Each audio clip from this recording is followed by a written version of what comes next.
Hello and welcome back to the Gameplay Fowl Writers Room.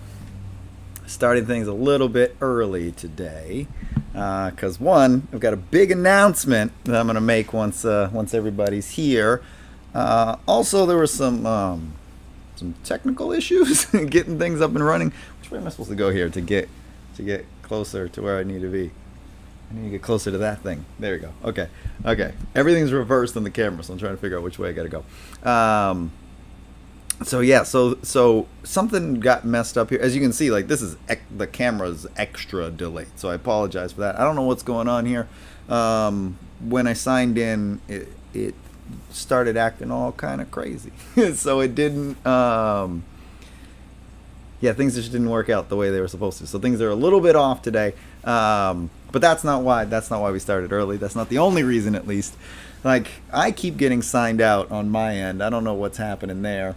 If that's happening to those of you out there, let me know. I'm not quite sure why that's happening. But this is why I do this on my end. Fill up the room with llamas. Do you empty the room with alpacas? That would be a good way to do it. I should do that. We empty it out with the alpacas afterwards. But yeah, Soul, if like the stream randomly ends, let me know, because this keeps happening to me on my end. I don't know why that's happening. This is why I have the stream always like up and running on my end of things, so that I can check stuff like that. But YouTube is acting up today. When I went to sign in earlier, it was giving me some issues. So everything should be working out okay. But yeah, it was giving me some issues when I was trying to sign in earlier. And I was getting like weird, like double playback. So I had to end the stream and then come back in. It was a whole thing. So anyway, got a couple of big announcements today. But one of the things that got messed up here that I'm really upset about is I had a poll going, because I just found out this morning that it's National Donald Duck Day. And I was like, well, shit, I need to be doing a Donald Duck stream. So that's why if you saw the weird, confusing thumbnail, it's because literally this morning I found out it was National Donald Duck Day. And I was like, we're going to play a little bit of a Donald Duck Day. But like, we're still going to play Link's Awakening. But part of the reason I tried to come on early was so that we could squeeze in a little bit of that. We're not going to play much of it, but we got to play something. So before we jump into Link's Awakening, I had a little poll going asking what Donald Duck game you want to see me play. Again, it would only be for like a couple of minutes, a little bit longer. I was going to go for like an hour, but maybe like a half hour, 45 minutes. We'll play a little bit of a Donald Duck game because it's National Donald Duck Day, and this is a duck-based show that's heavily inspired by the likes of Donald Duck, so we're doing that. But now, I don't know that I'm giving you all a choice. For convenience sake, I think we're just going to play Maui Mallard there, because that's on the SNES, so I can just pop in that and not have to like change a whole lot of stuff around. I own a lot of Donald Duck games, so basically the possibilities were wide open, but now there's no possibilities. It's going to be Maui Mallard. That's the one that we're playing, so let me go and do that real quick, and then I do have another like actual like big announcement that I'm going to make in a little bit, but we'll get to that in a second. I see what's happening. It was signing me into like the VOD for something that anyway.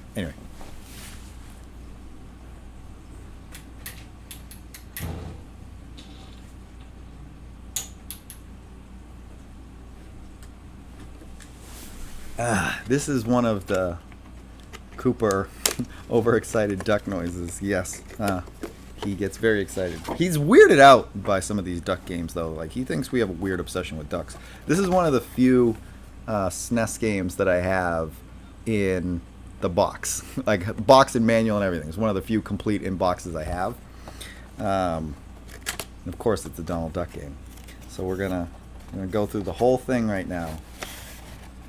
And take out our lovely Maui Mallard. I'm going to pop that in, play just a little bit of that, and then we'll get right back to Link's Awakening. So let me throw this guy in real quick.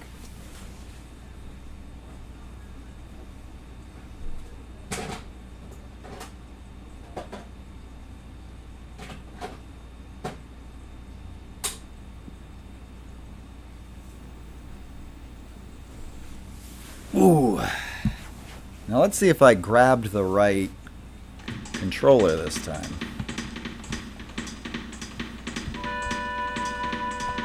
Turn that down a little bit. I'm waiting. We're gonna play a little bit of this too to like kill some time because I actually do have like a legit announcement to bring up too. So I'm gonna wait for a few more people to get here for that. So this will be a good way to kill some time before anybody shows up. Let me configure that video because that all got messed up on me. Let's do this. Is this what I do? I'm trying to remember my whole... I have a whole thing I do now.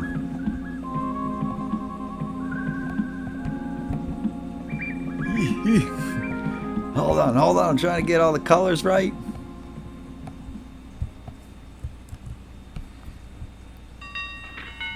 Ooh, that looks all washed out. We don't want that. Let's do it this way. Do that.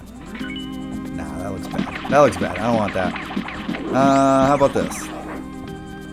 With the capture card, I always have to like play around with the picture settings to get the best quality. That's probably as good as that's gonna get. Okay. It could be a little bit better, but this is just for funsies, so we'll just do it like this.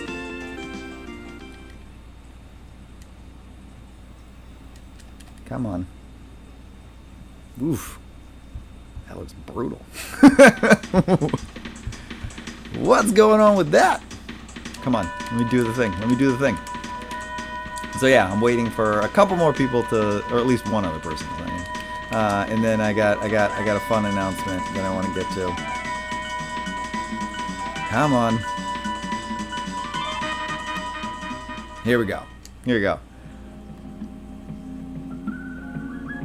A powerful Mojo idol has protected this island for centuries. Tonight, the idol is missing. Last reported sighting, Mojo Mansion. I always had a hard time with this game. It is one of the better, like there's actually a lot of really good Donald Duck games. Holy crap, that looks bad. I don't know what's up with this right now. Not gonna complain too much. I had it set for the Super Game Boy, so that's part of the reason why it looks like this, because I had to like do all kinds of funky stuff with that to get it to like look halfway decent.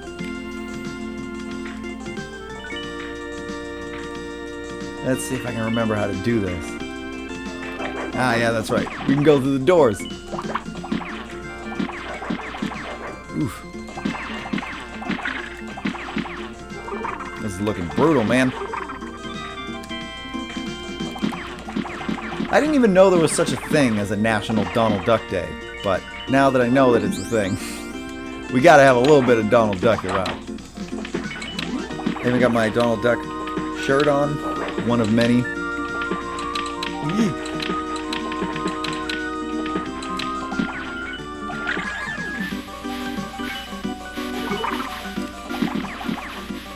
Alright, these colors are actually kind of driving me a little bit nuts. I want to fix that a little bit. It's gotta be able to see the picture and also do this, so that's part of what's messing me up. There we go. Because on the capture card, there's like this big window that opens to adjust all the colors, so it blocks the actual gameplay window, so I can't see what's changing, so I have to like maneuver it to a specific spot in order to like see what I'm doing. And we're going to turn that sharpness up too.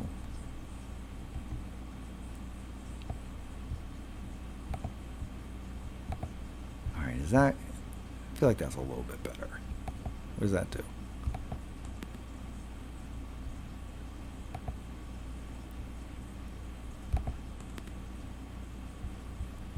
Just trying to see if that fixes anything. We're going to play with the actual chords themselves too. Ooh.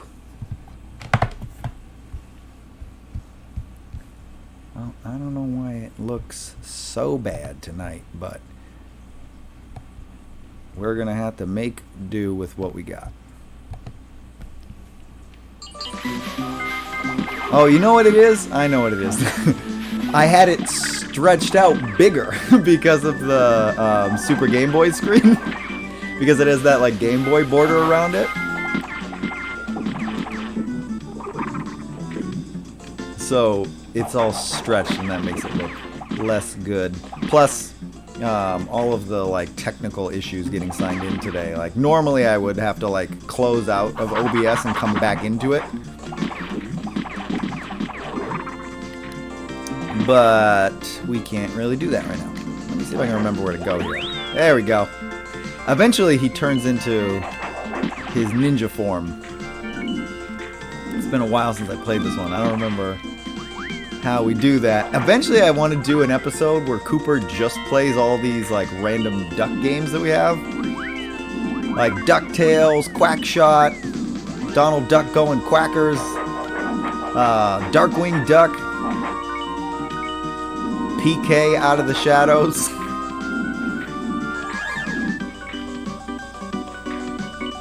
I had a list going of like all the duck games that I wanted to have Cooper play on the show.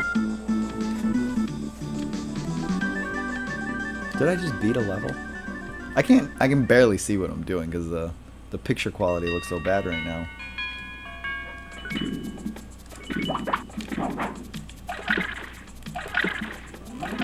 Although this is kind of what it looked like back in the day. Like part of me is like, yeah, this is what video games look like. Yeah, when we used to play video games, they look like this.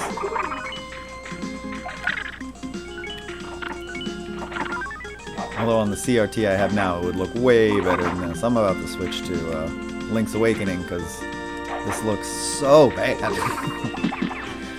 Or I could just pop in Cake of Fusion because I have Quackshot ready to go, but I really don't want to switch between Donald Duck games. Like I just wanted to give us a little taste of something. I don't remember where to go. I'm trying to remember this game.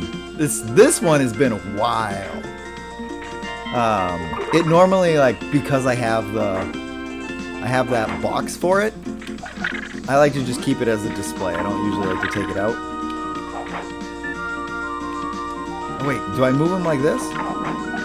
Yeah, that's how you do it. That's right.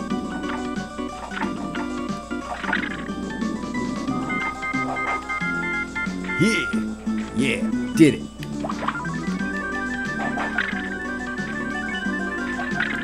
Hey, knock that off. I want to get up there now. No, I can't get back up.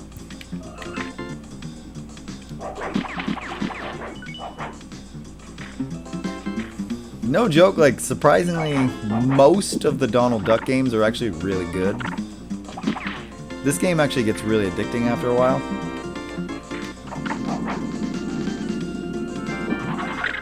Oh, fuck you. I did not see that happening.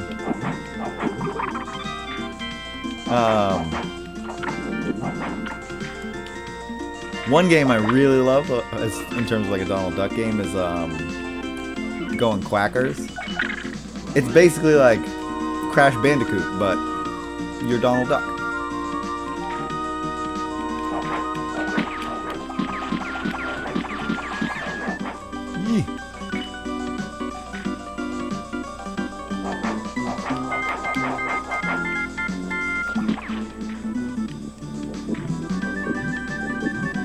Why did I come back here?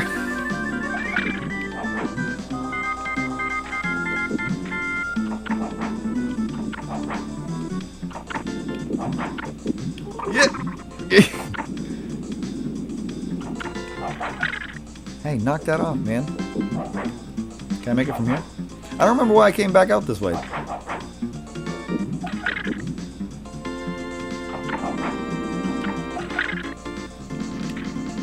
I'm just dying over here. Alright, let's go back out this way. Everything's killing me. I think I got enough Donald Duck out of the system. I just wanted a little taste for National Donald Duck Day. Now I know, though, if I'm ever actually going to play any of these games on stream, I'm probably going to use an emulator, because I don't know what...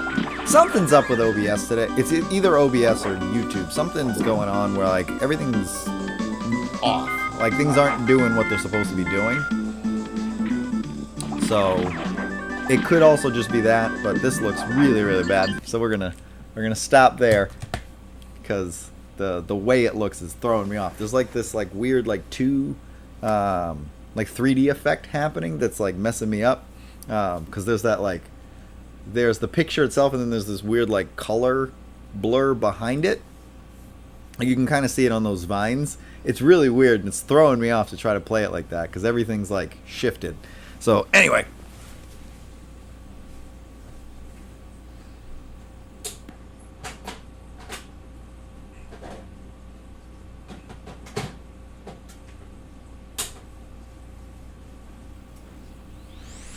there we go. We got to celebrate our National Donald Duck Day. But now, we'll get to the real thing we all came here for. Yeah, we got some Donald Duck out of the way, but it was looking like really bad. I don't know what happened. Normally, like, the capture card looks better than that. So I don't know what was going on with that. Like, I have it set up for this, so I would have needed to play with the settings a lot more to get it to look presentable. So now we're back to Zelda. We got a little bit of our Donald Duck out of the way for National Donald Duck Day. If I had known that it was National Donald Duck Day like earlier, I would have planned like a whole stream around just that, but I literally found that out this morning. So I was like, I could try to like shoehorn something in, but like this was the plan. So I can't just like have Donald Duck take over. So we got a little taste of it. We got a little bit out of the way. But before we dive into this, now that we've got like a decent number of people here, I've got a legit announcement. Something I'd like to share with you all here is that, do we have it? Here we go. Officially today, like literally just before we came on stream, this went live. Where'd it go? Where did it go? Hold on. Yeah, like I said earlier, like OBS has been acting up today. I got something I want to share, so we're gonna do this. Where did it go?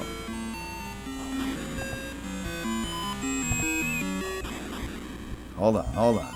I'm gonna make this work.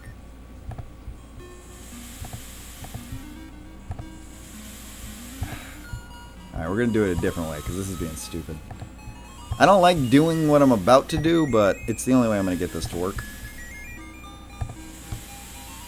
It's because OBS does not want to just do what I want it to do. We're gonna do this crazy thing where you can see all of this nonsense, but it's so that we can show this. Hopefully you can see this on your end. I have no idea because I can't see what I want to see now because of the way OBS is acting up. But here we go. We've got the official Gameplay Fowl merch store up and running. We've got it all going now. I can't see the chat because of OBS being ridiculous. So I don't know what people are saying right now. But here it is. We got it up and running officially. These are the 5 designs that are currently available. I know a lot of people have been asking about this one, so we're going to take a look here at what we got. So this is now the official Gameplay Fowl merch store. I like TeePublic here. Right now, by the way, if you wanted to buy any of this stuff, TeePublic's having a big sale. So like all of this stuff is I think 35% off right now. I just bought it like this. This is one of the things I wanted to show, is that you can change whatever type of t-shirt you have this on. Let me see if I can do something here real quick with this so I can see what's going on your end. Let me shrink some stuff down. There we go. So I got it like this. One thing I will warn you about is I haven't I haven't seen the merchandise yet, so I don't know what it's going to look like when it's actually like printed out. But so we just got this. You can get it, like I said, in any of these colors.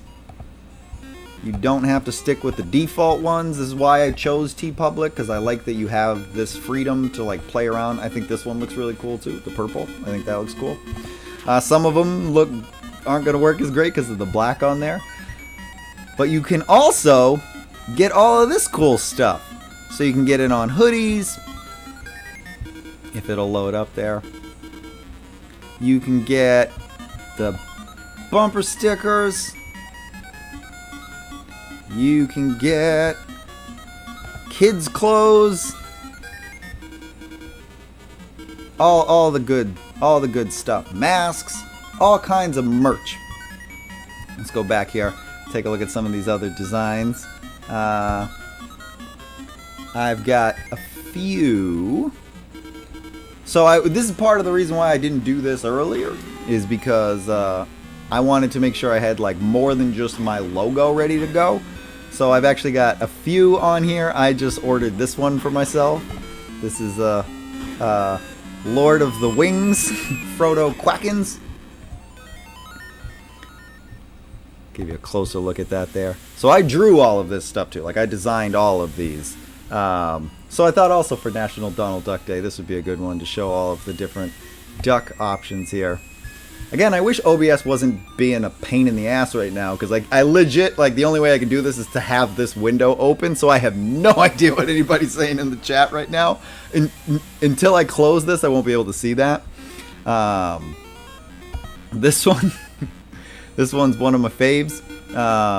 Although NBC Universal flagged this one, and they're like, "Hey, wait a minute, we got to review that." Like, calm down. It's barely Jurassic Park. So anyway, those are the t-shirt designs, and you can get them on anything. They're not just t-shirts. You can get these designs on anything.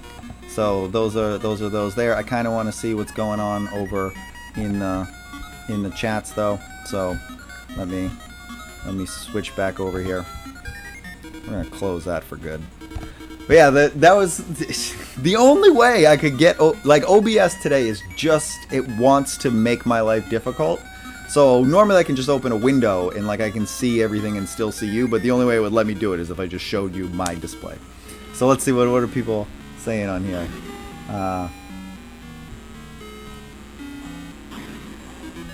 Yes. Oh, you want the link to it. Yeah, I'm gonna put the link. I don't know if it lets me. Usually I can at least do this, but sometimes. There we go. That should have went through. So there's the link to the TeePublic. Oh, that was specifically the Samus one. I should show you the store one. Hold on.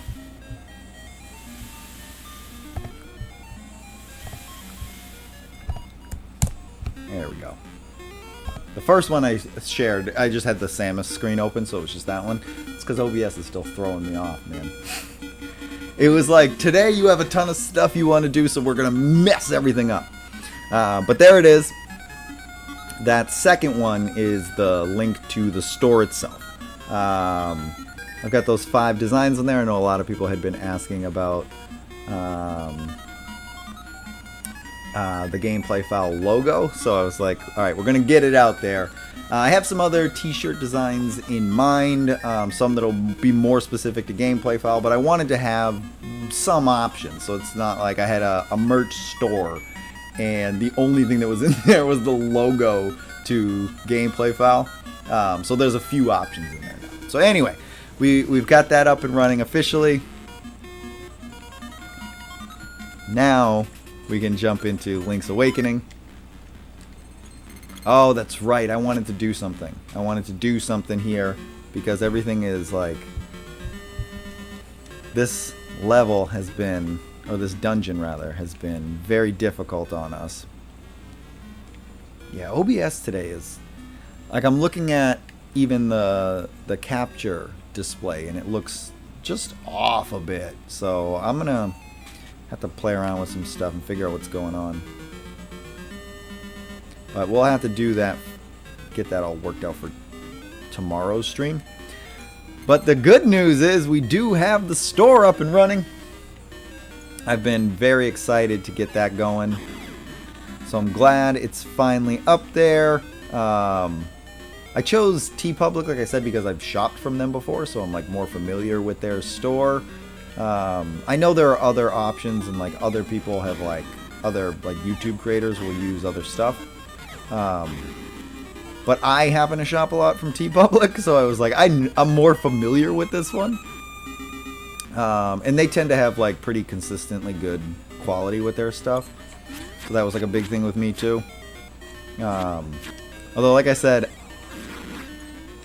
it's all done online. So like I haven't physically seen any of them in person yet. So I don't know what the quality is going to look like when it comes out. But again, that's why I chose TeePublic, because I bought enough from them that I like have an idea of what the quality is going to be like, and it's one that I'd prefer. So anybody who gets it, you'll have to let me know how it came out. I ordered 2 for myself, so that I can like have it, and also so that I'll know what the quality is. But it looks like OBS is still messing up. But people, are y'all still able to hear me, see me? Is everything good out there? There's something I wanted to do on this friggin' game before we go fight that boss, because I was having a hard time with it. Don't you dare.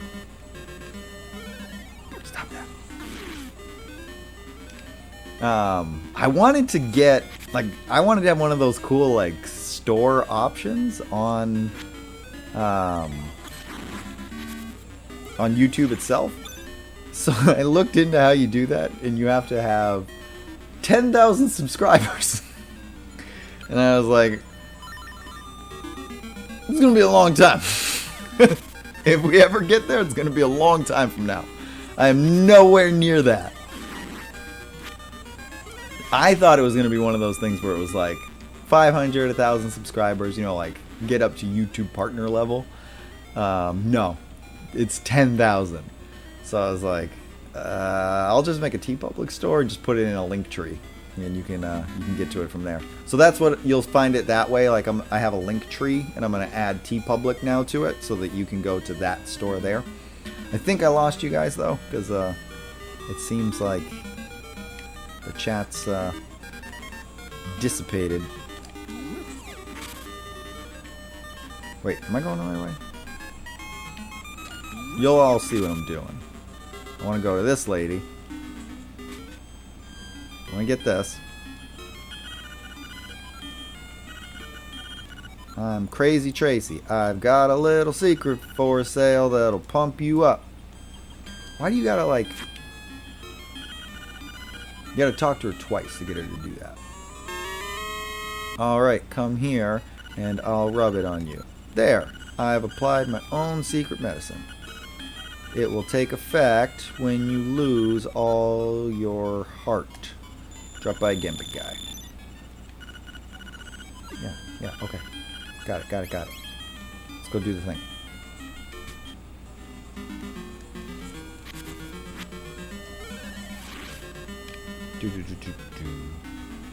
You can still see the stream? Yeah, something's messed up. Something's messed up today. I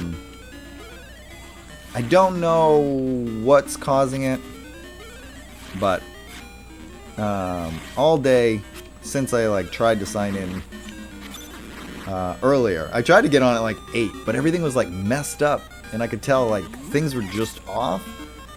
And now like it's telling me that they're like, I have a little it has like a little counter at the bottom that says how many people are in the stream, and that's never really all that accurate.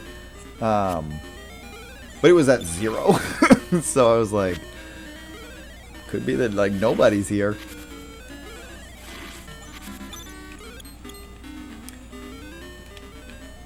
And I wouldn't have doubted it because of what's been going on with OBS all day today. Yee. But oh yeah, so I'm going to show you my plan here. We're going to get back to the dungeon. And then what I'm going to do is I'm going to save. And then every time I die, I'm just going to start over.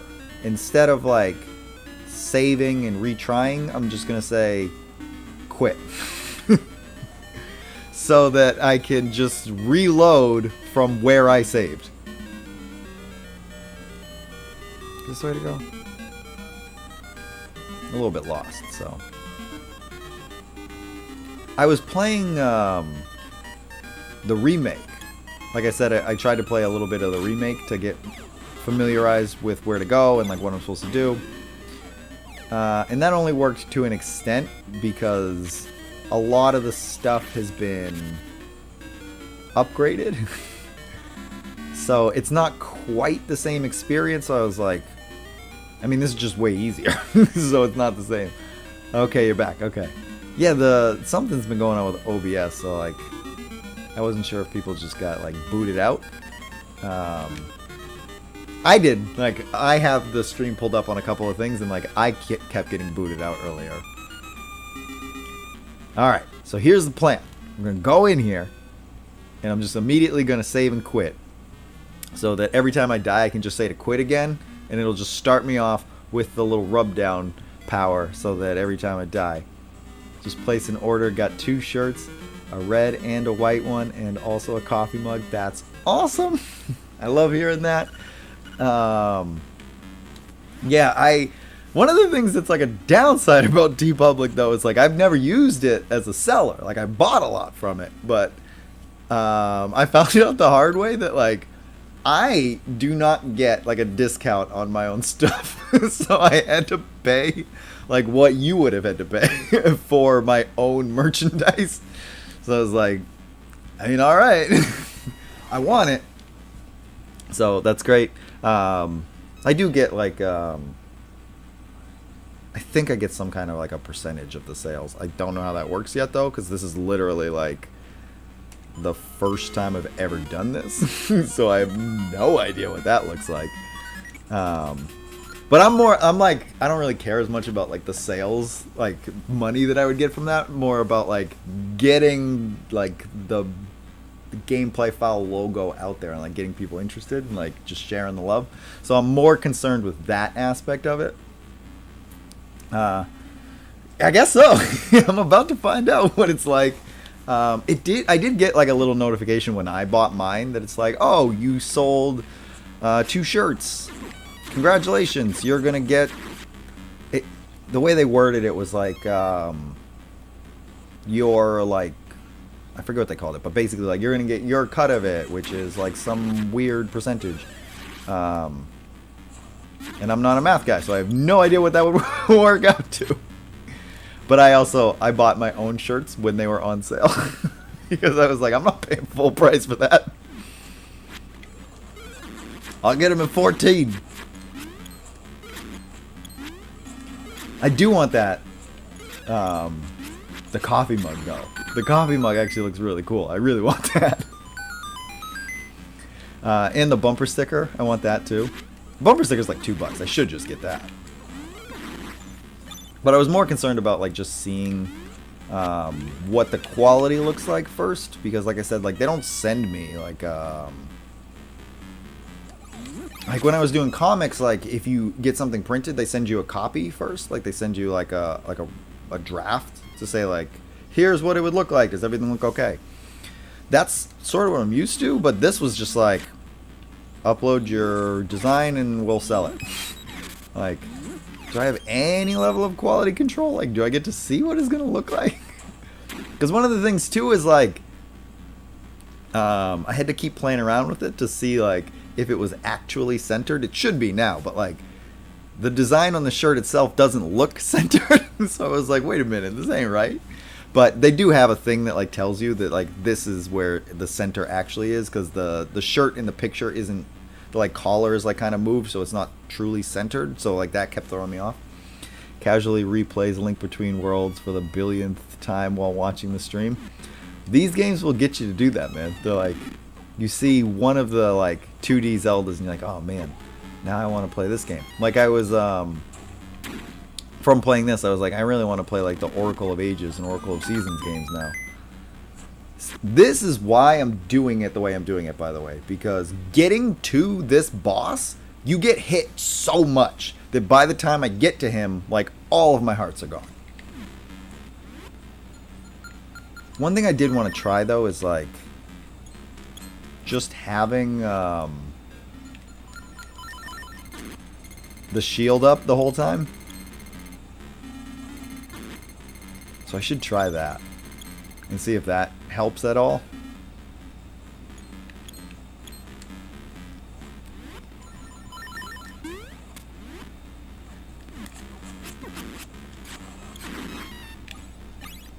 Alright. But like, for real, you get hit so much between the entrance and the actual, like, Nightmare's room that I can I get there and I'll have like 2 hearts. So we'll see if this actually.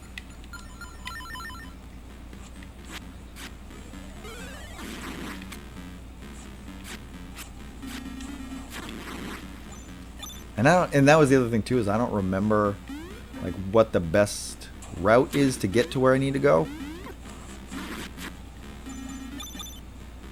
I shouldn't even say the best route. I don't remember how to get there, period.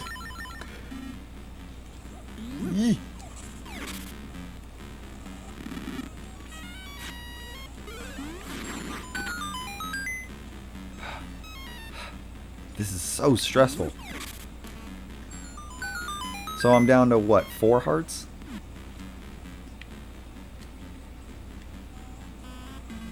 And after all of that, I wasn't even going the right way.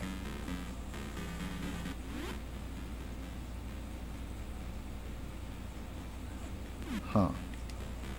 What is this room? I do kind of want that.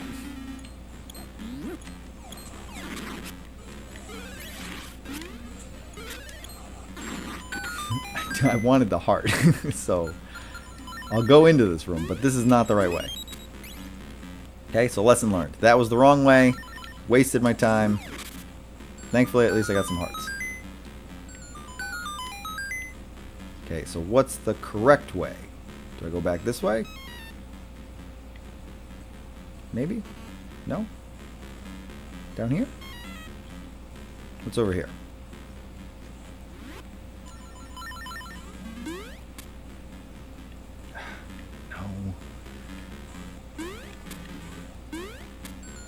I think it's maybe back out here. I think this might be the way I want to go.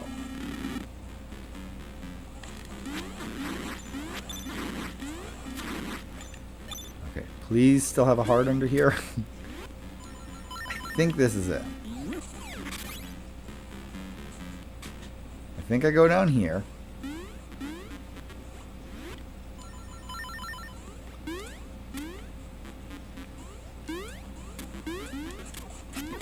You know what just occurred to me? This, I guess, would technically be their water temple? So that's why it's extra hard.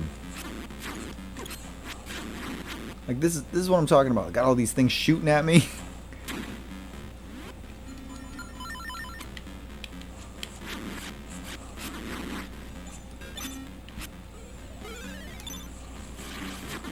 Oh my god. Oh my god. Avoiding getting hit with these things, with things like that you can't hit and you can't block. You just got to take the hit from them. With all those kind of enemies all over the place, it's just unfair. I actually want to go this way.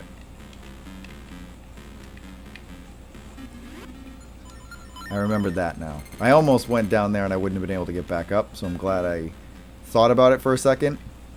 Alright, alright, alright. Let's do this. We're going in. This is it. This is the fight. Alright. Alright, alright. Don't mess this up.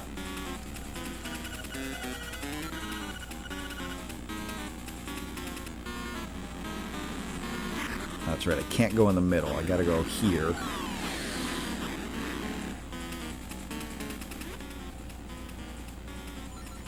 Can I do this?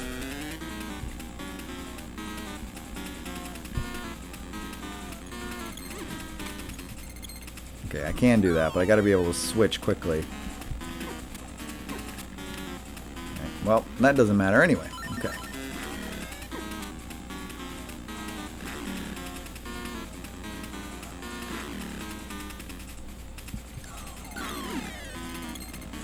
Shit. This is so difficult. Yee.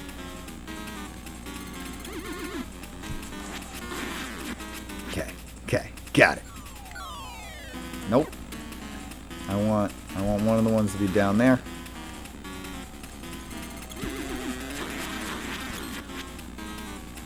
Yee. I see how to do it now, I think.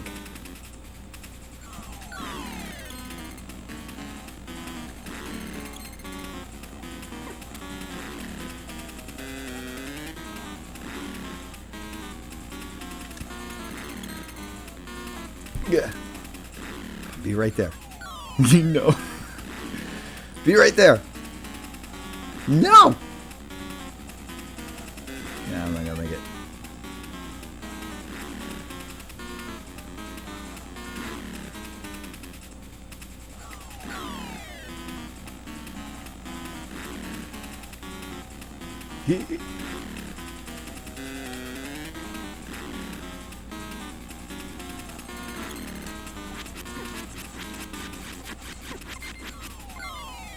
See, that's okay. See, it's okay. Because I have the little rub down thing. So if I die, I'll come back to life.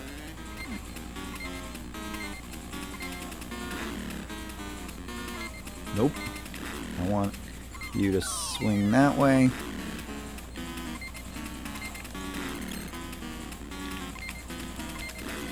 Almost.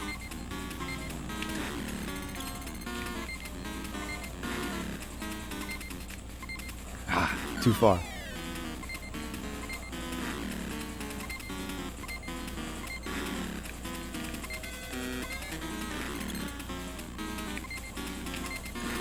Fuck, so close.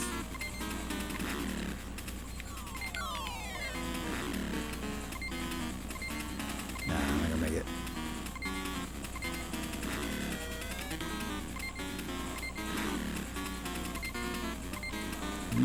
Nope.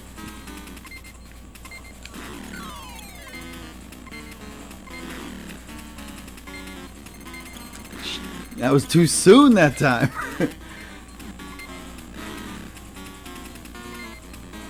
You basically just have to time it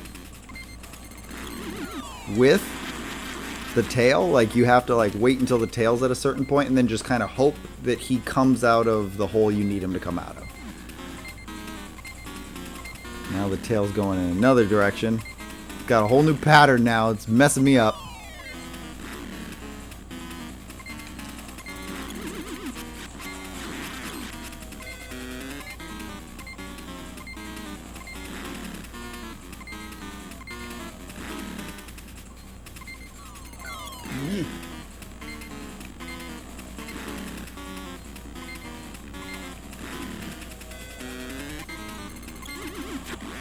There.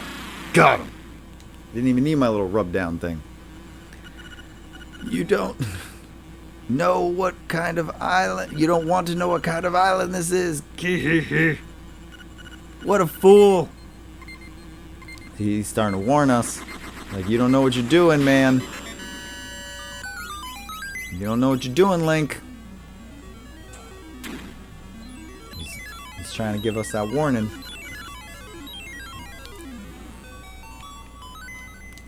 Yeah, I thought for sure I was gonna die. But yeah, we got him. Sheer luck. You've got the wind marimba. Not gonna lie, I actually don't know how you pronounce that instrument. That's why I said it that way. Marimba? Marimba?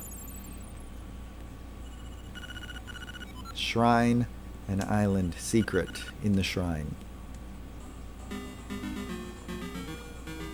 Alright, moving on. Now we have like a bunch of stuff unlocked. So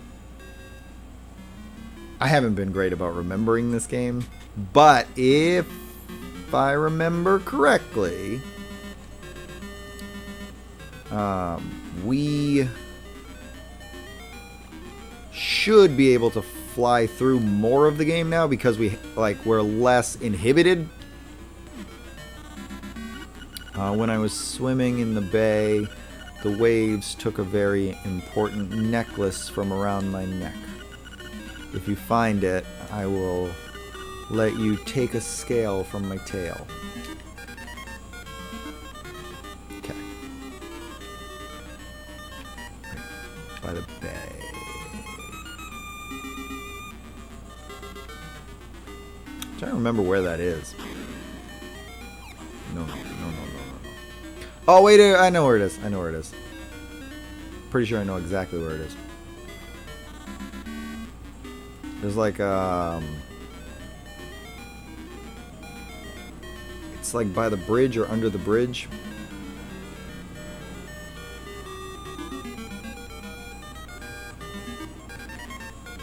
Yeah, it's over there, I think. We're gonna find out. I think it's under the bridge.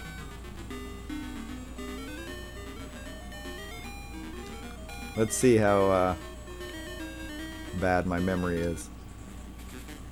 Hey, man. Do I need this? Oh! What is that you have in your hand? It's not a fishing hook, is it?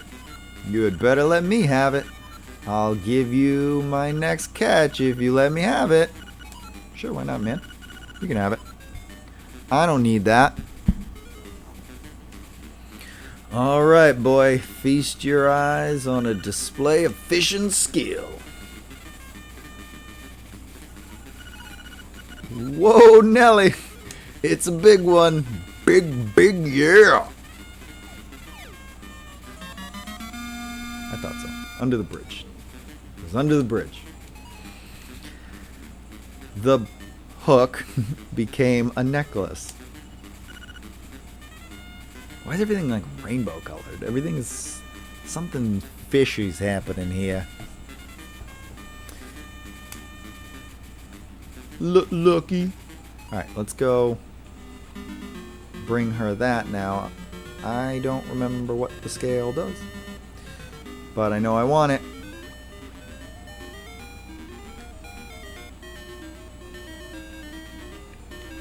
You. I bring you presents. Ah, that's it. That's my necklace. Give it back. I will give you a scale, as I said. Like the options are give or keep. Like, nah, I kind of want to keep the necklace. I don't really need your scale. Promise, you'll only take one. You returned the necklace. It's weird how sometimes it'll give you the word and the picture, and then sometimes it's just the picture. Like it just talks in emojis. You got a scale of the mermaids. How will you use this? I actually don't know the answer to that. I don't remember what it does. Like, I'm thinking of it like it's Ocarina of Time. Like, oh, maybe I just, like, I can stay underwater longer. But I don't think that's what it is in this. I think it's still another item I have to trade. Let's pull up the map. Where do we want to go? Well, I've got a hook shot now, so we can do some fun stuff. I specifically did not mean to do that. Actually, I do have that hook shot now, so you both can die. Something that I was very upset by when I was playing the remake is that there are actually, like, hearts all over the place in that game. When I was playing it I kept getting hearts, and I was like, well, this is definitely not like the original.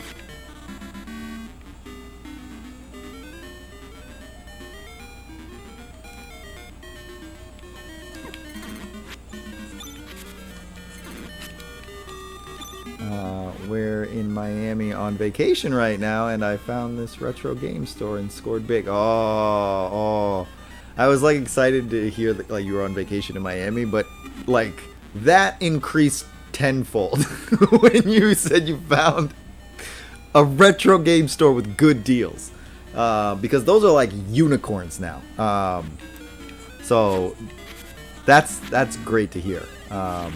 What'd you get? What'd you score? I've been rewatching Game Chasers recently, so I'm like super into that whole idea of like game chasing and like finding those great scores. So now I'm like genuinely like curious. What'd you get? I just wanted to go trade in some seashells. Yeah, Soul 2. Soul wants to know 2.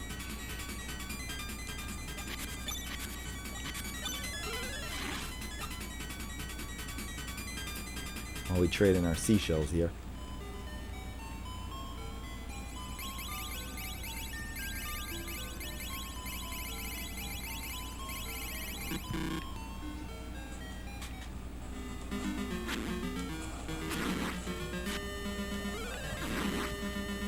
It sucks because the retro gaming stores near me,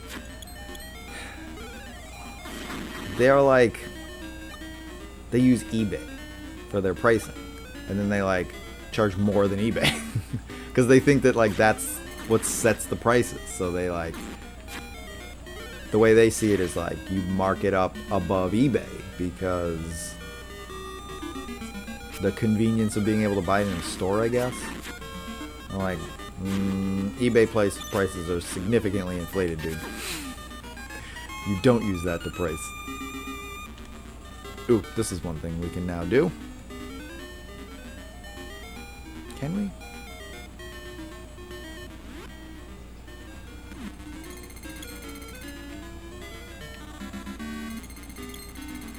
Because we can't do that yet.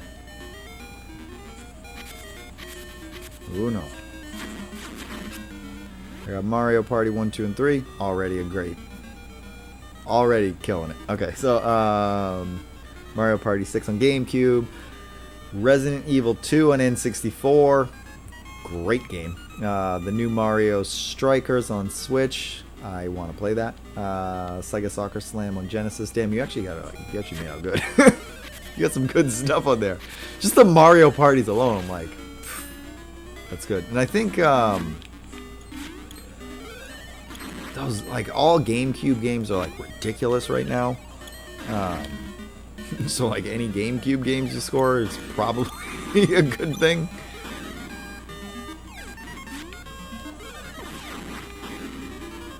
Yeah, Soul, I concur.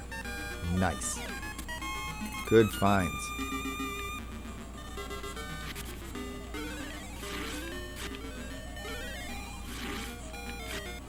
I was in LA last summer, and they were still on like the COVID lockdowns, and my buddy brought me to actually a pretty decent retro gaming store out there. I paid $80 for Mario Party 6, complete in box. They were reasonably priced. Yeah, I'm not as familiar with what that one goes for, but knowing the price of GameCube games, that sounds like a good deal. Because GameCube is like, it's nuts now. I bought, just to give you an idea, like I bought Paper Mario in the Thousand Year Door. I had already owned that. And I bought a copy, I was like, when I was rebuilding my collection, I bought a new copy of it. A new used copy. I rebought it in 2018, and I paid $30 for it. Now, in 2022, that game's like $170. That's the most expensive one. I normally see it priced between $90 and $125. Yeah, I was gonna say like that's usually GameCube games are over 100, or they're like right up there. So I figured anything that was under 100 is probably a good deal. Especially like first party Mario titles like that. Like, they're just so ridiculous. Like Double Dash. Like I had been holding off on buying Double Dash, and now I'm like, I'm just not gonna buy it. I'll emulate it. It's so ridiculously expensive now.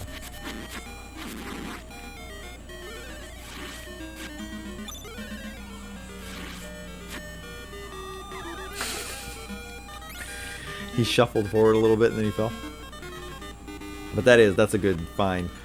Whenever I'm out visiting places, that's one of the things I like to do too, is I like to go like check out their retro gaming stores. Because where I live, I don't live in a place where like retro gaming, I mean, there are a lot of people who are like into that, but they're, as far as the stores go, they don't really know what the hell they're doing. So the prices are always awful. There was one place that was great. It was called Neon Bar. It was the best. It was more of like a comic and like anime store, but they also sold retro games. And they were the best because they would price, and they also would like, they had a whole like a grading system that they would use to like price based on like the like quality and everything, and like their prices were always way below retail. But they closed in 2020 and now they're gone. I still need Double Dash, but I want the copy with the bonus disc. That's my problem too, is I like especially games that I used to own, like I really want them complete, and I used to have that with the bonus disc. I saw a tweet showing a copy of Pokemon White 2 for over 400. Jesus Christ. I'm so glad I got that game many years ago. It's one of my favorites in the franchise. The soundtrack freaking slaps. Yeah, man. That story though, like,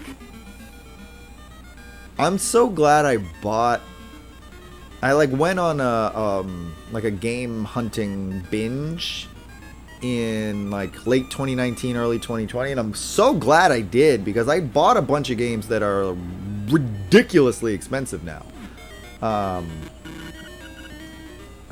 have all the Pokemon games, thank God, because they are stupid expensive now. Yep, they are. So in that time frame, in like 2019, 2020, I bought Silent Hill 2, and I paid like $20 for it. Now that game's like over $100. I got also Silent Hill 3 on PS2. I paid $30, $40 for it. Now that's like a $200 game. I got, and I don't even know why this game's so expensive now, but I got Story of Seasons Trio of Towns with the little plushie that comes with it, and I paid $12 for all of that. That game is now like $75, and if you want to get the little plushie with it, like, forget about it. That's not happening. There are a bunch of games like that where I'm like, why? What? When did this happen? Go this way.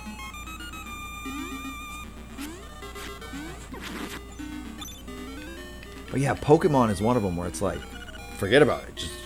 Just emulate if you don't already own them, just emulate it. Forget it. Or buy like repros. Go this way. And even with the repros, they try to like make the repros look like the legit copies and still sell them for ridiculous prices. I think I paid like $8 for Pokemon Blue. Yeah, when I got like Pokemon Emerald, it was like $12, though that's like $200 now. Something ridiculous like that. Like, why? It's Pokemon. It's not a rare game.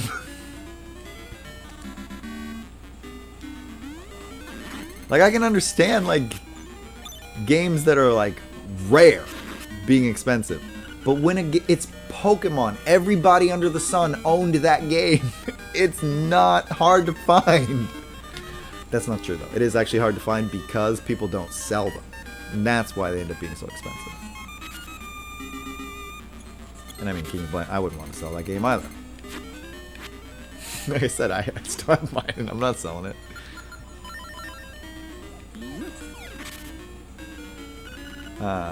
Go this way. Alright, so now I gotta get up to that one.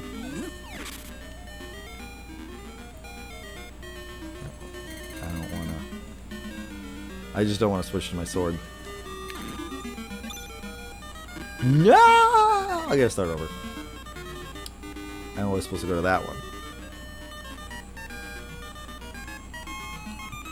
I'm like really upset by the recent trend in like the retro gaming scene about how expensive things have gotten, because I used to like genuinely love going to retro gaming stores or like going to flea markets, going to yard sales and like finding these great deals. Like I used to like I said, I watched Game Chasers. Like I used to do that, and that's not fun anymore.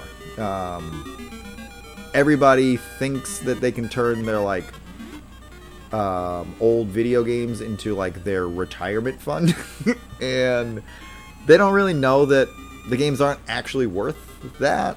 But one of the things that is a sad reality that gives me a little bit of hope in the retro gaming scene is that part of the reason they became so expensive is because of COVID, and because, you know, people were like locked down with like nothing much else to do. So people started buying up a ton of retro games, but now everybody's broke and things are becoming so expensive that I can see a lot of that stuff getting sold off, like people selling off their entire collections because they're just broke and they need money, and like we're headed into those like depression times. So like that's the kind of thing that you'll see happen, and that's when you see the value of games kind of plummet. Hot take: the collector industry ruins everything. Yes, mostly yes. I was gonna say yes and no, but mostly yes. It's more it's not so much the collectors as it is the people who look at collecting as like a retirement investment opportunity. There was a big issue recently with this whole like WATA games thing. I don't know if you've heard this story, but like WATA is doing this whole like scam thing to like artificially inflate the value of games so that they can like get more money on like grading of the games. And like they did this whole thing in the 80s with coins, and it was the same company did the same thing, and that was also a bullshit market. And once people caught on that it was that, the value of those dropped, and all of those people who spent all of those money building up their coin collections all of a sudden just had a bunch of useless coins that weren't worth anything other than like what the coins themselves were. So if you had a nickel, it was worth 5 cents. Didn't matter how rare that nickel was. And like I said, the only thing that actually would change that is if that bubble bursts and like people start getting broke and start selling it off, and then when you try to take it to actual places like pawn shops and whatnot, and they're like, yeah, this isn't worth anything. That's when people catch on and they're like, oh, this game's not worth anything. This was all bullshit.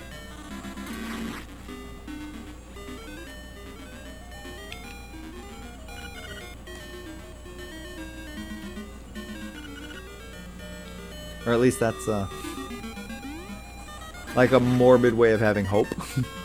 I suppose, because like I don't want people to be broke to that point where they have to sell off all their games. But that would be like the one positive.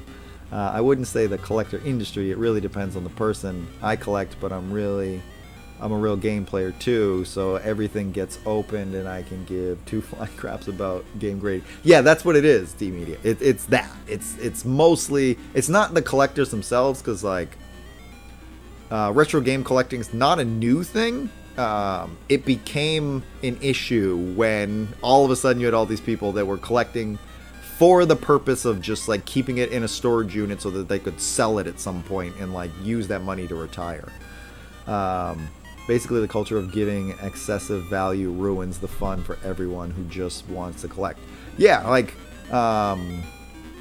when I was first getting into collecting, I remember like a lot of people talking about how like YouTubers like talking about retro games was like artificially inflating the market, and like everybody was all upset about that stuff. I was like, yeah, this is probably the wrong one. But I was like, not really, because the prices are a little bit higher, but they weren't that bad. Now they're like unobtainable. And that's because people are investing for the purpose of not playing the games, but to have a collection that they hope they can sell and like make money off of.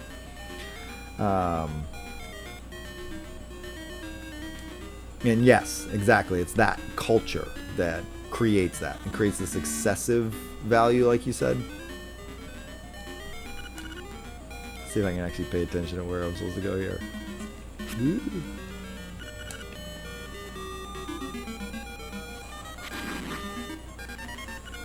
I think my thing is, why on earth would you pay so much for a video game just for it to sit around collecting dust? Yeah. That's why I never buy the like sealed games, because I feel like I'm just gonna open that and I'm gonna play it. So I feel wrong buying it because I'm like, I want to play that. So like, if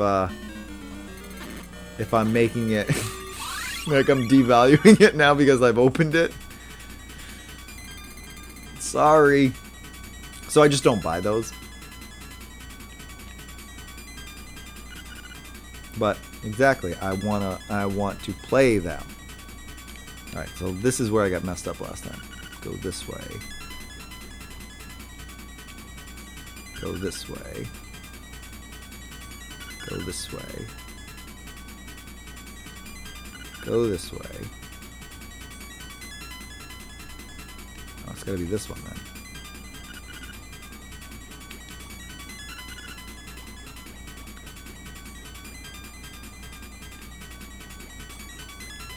I think it means this one.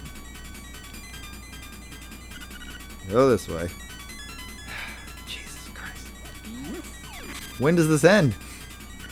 Oh my god.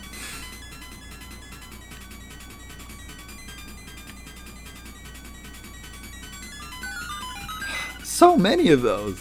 I won't buy old games unopened because I would open it. Yeah, same. Exactly. I was at there's one retro gaming store near me that I go to because I really like the owner a lot, even though like all of his games are overpriced, but I really like the guy, so I go there still. And he knows that I'm like big into Harvest Moon. So I went there and he was like, hey dude, you gotta check this out. It's your reward this way. He had in like a sealed copy of Back to Nature, and I was like, A, I already own the game, and B, I don't know. No, I'm not gonna buy a game just for it to sit on a shelf. Like, I'm not. That's not me. I'm not that kind of collector. I own games that I play. Like even these, all of those display boxes are just the boxes. I like have the actual games taken out. Like you just saw me. Like I have this in a display box, but I opened that shit up and we played it. Like I don't do that. I don't. None of my games are just shelf pieces. Everything I own gets played. I don't like that. That is what ruins it, when people buy stuff just to sit on the shelf. Oh, by the way, isn't this the guy from Super Mario Brothers 2? Ribbit, I'm Mamu. No. We know who you are. Vocals, but I don't need to tell you that, do I? Everybody knows me. Want to hang out and listen to us jam? Sure. Why not? We'll let you listen to a previously unreleased cut. Alright, man, let's do it. Yeah, Wart. Yeah, Wart, that's his name.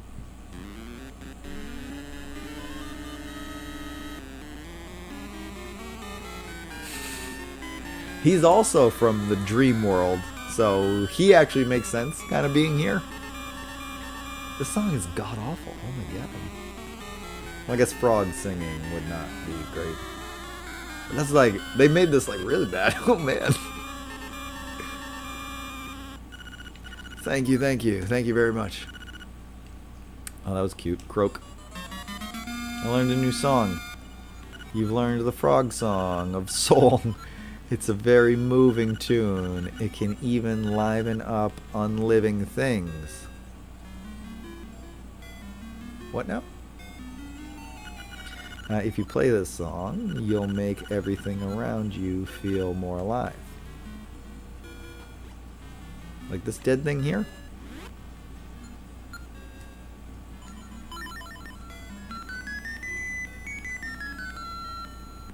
Nope. Not that thing.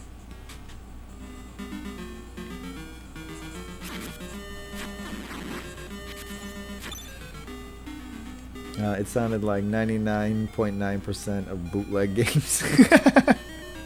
It sounded like the bootleg game synths.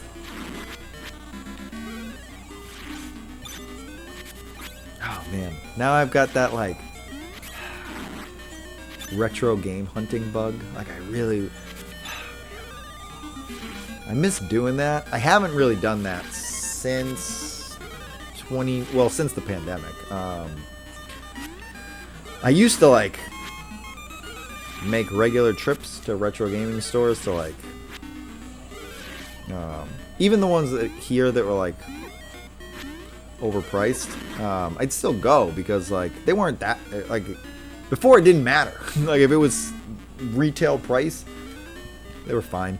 Now it's like I'm not gonna pay like $60 for a PS2 game. Like, I'm good. I'm all set. Oops. It's bad when, like, you can actually, like, get games on eBay cheaper than you can get them in stores.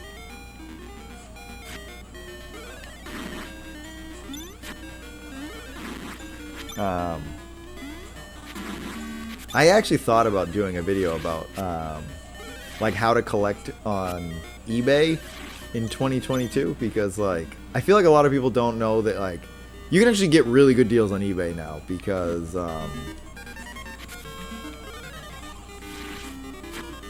guess I don't know why, but like I've been able to find like really good eBay deals in like most of the stuff I buy now I've actually gotten on eBay, whereas before like I wouldn't even bother because it would be so much more expensive. But now like I'll go to a store and then I'll check the price on eBay and see that like eBay has it for like half what they're selling it in the store. But part of it is just like knowing how to navigate eBay to get to those better prices. And I think that's the thing that a lot of people don't know.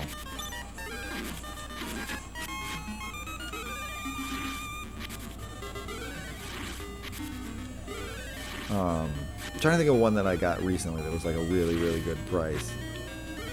I've had a lot of luck on Mercari. Yeah, that's it. I've heard good things about that too. I've been meaning to check that out because I've heard the same thing, that you can get good deals on there. I was trying to think of one that I got recently that was like a really, really good deal. Oh, I got Radiata Stories on PS2 for like $30. And retail now, like that game usually goes for like 50.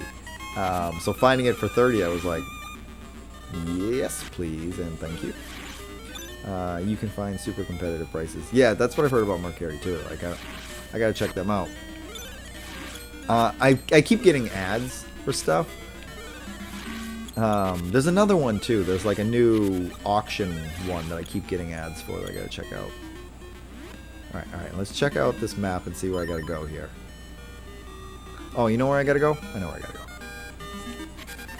gonna jump right on in here.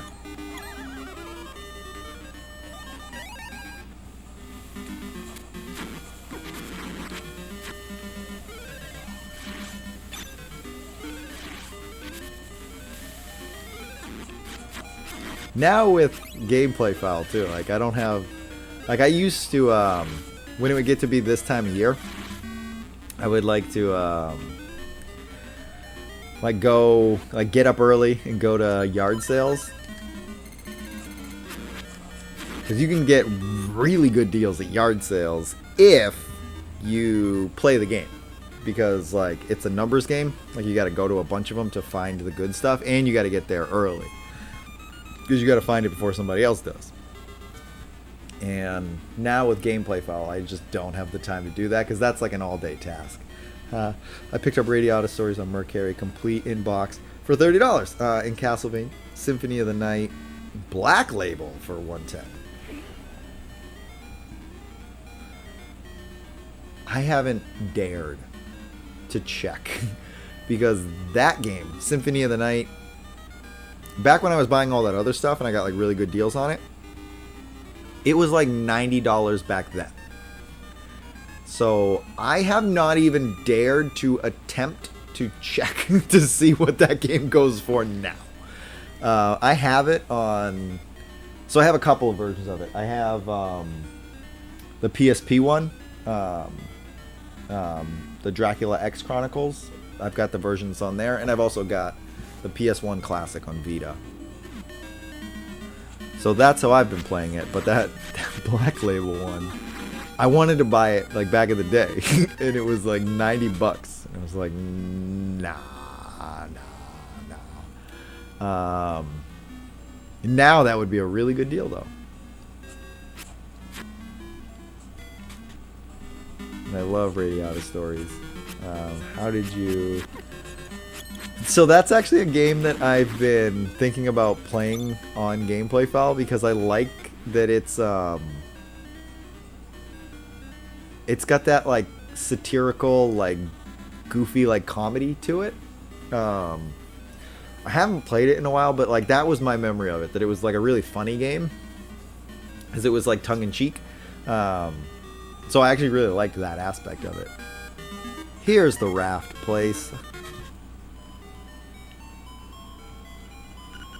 I want to go on a raft ride for 100 rupees. Yeah, I do.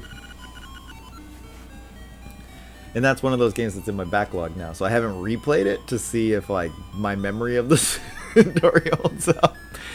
It would suck if it was like, no, this game's serious. It's not supposed to be funny. And like my memory of it is like, this game's so funny. Okay, the raft is ready for you. Outside, enjoy. Okay, thanks. Thank you. Thank you.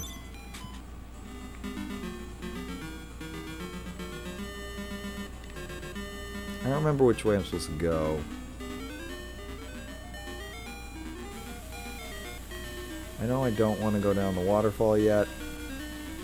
At least I don't think I do. Alright, let's go down this one.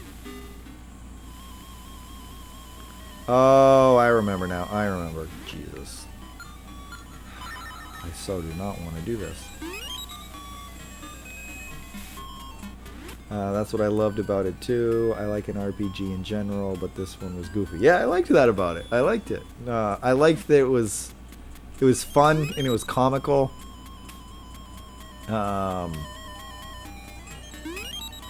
That's the same reason why I like all the Paper Mario games, because I really like the funny, like comedic aspect of the stories, and those games are actually really funny.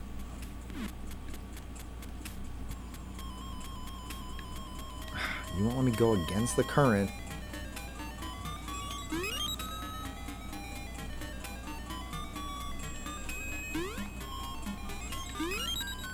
I'm not quite sure where to go. Uh-oh, uh-oh. Well, we're going down here now. Probably not what I was supposed to do. Oh, I want to go up here. Out of my way.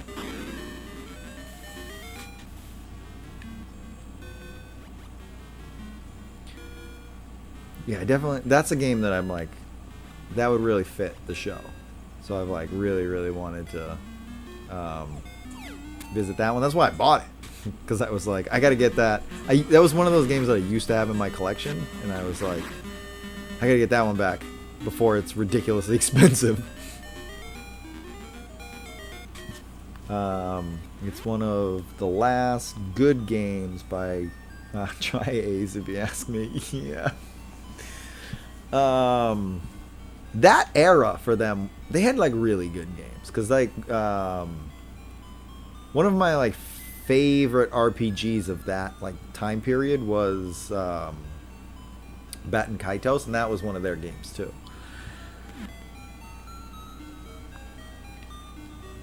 That might have been like the end of their era, though.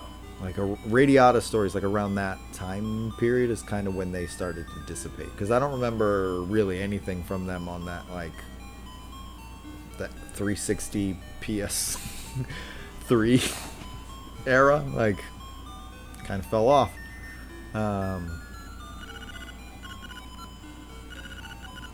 Okay, the raft is ready for you outside. Enjoy. I'm trying to think of what they did after that. I'll probably look it up, but I was just curious if I could remember. Did they have a hand in Enchanted Arms? Because that felt like one of their types of games.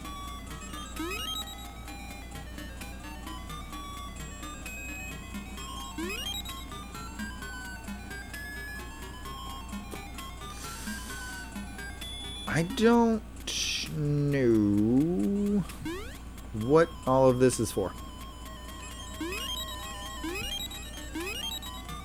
Okay, so I made it in there. That's cool and all, but like, what is the point of this?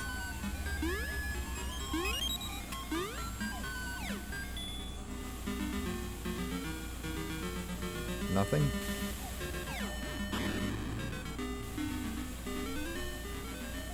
Trying to see if there's any like point to me doing any of this, other than to just get like rupees and bombs and whatnot. Cause it feels like that's a nope. Well, they did Star Ocean, The Last Hope, and they're also responsible for Final Fantasy 11. But I did like either of those. I played Final Fantasy 11 a little bit. I'm not really big into the like MMOs. So I wasn't super into that. And Star Ocean, I have multiple Star Ocean games, and I have not played one of them. Other than the first one. The first one I played. But like actually one of the more recent Star Ocean games is one of the ones on the PS4 that I've never opened. I liked that first game, and then like after that I just wasn't that interested, but like it always felt to me like, oh, this is a series I gotta get back into. And then I never do.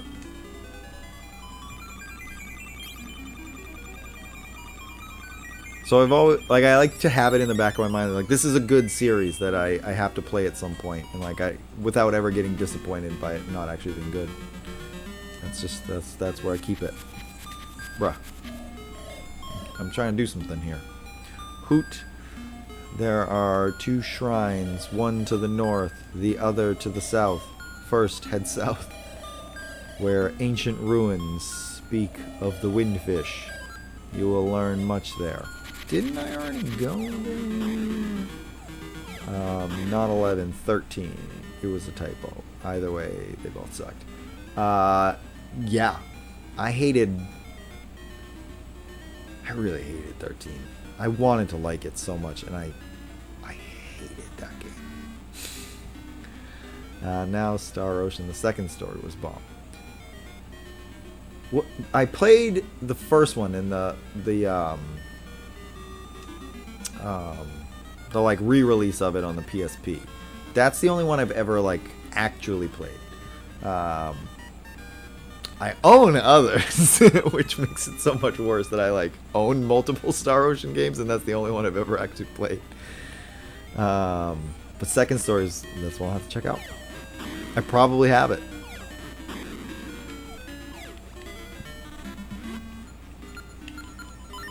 No, I didn't. I wanted you. Oh wait, you know what I want? I want this. Well, I guess I gotta use the bow. Whatever. That's not the bow.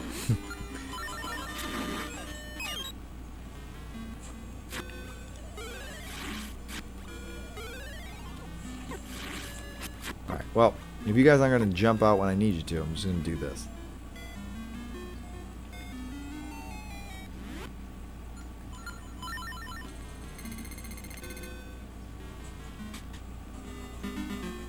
Where am I now? Oh, I'm back here. I remember this place. Didn't I already get the key? Didn't I already get the key for this place? See, I told you. Radiata Stories was it for them. Not sure why Capcom is still working with that team. Are they? What are they doing with Capcom? Yeah, I thought I had gotten a key. Yeah, Radiata Stories was actually really good, too.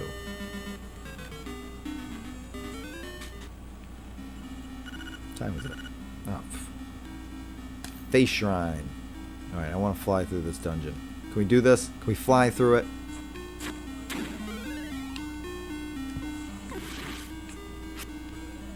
Are those black mages?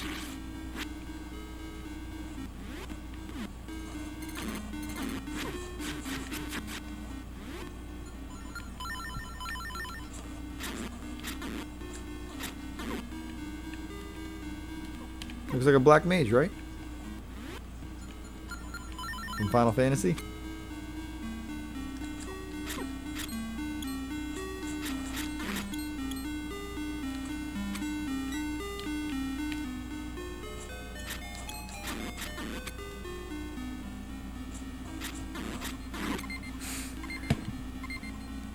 There's got to be a quicker way to kill these guys.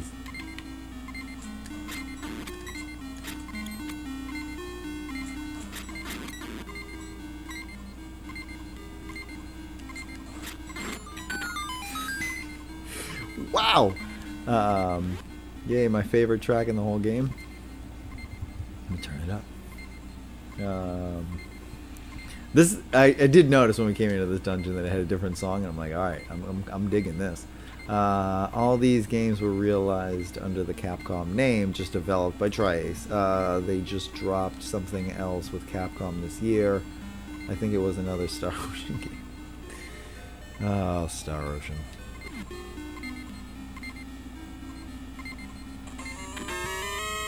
I really want to like those games. I just haven't. Like I said, I haven't really given them a chance.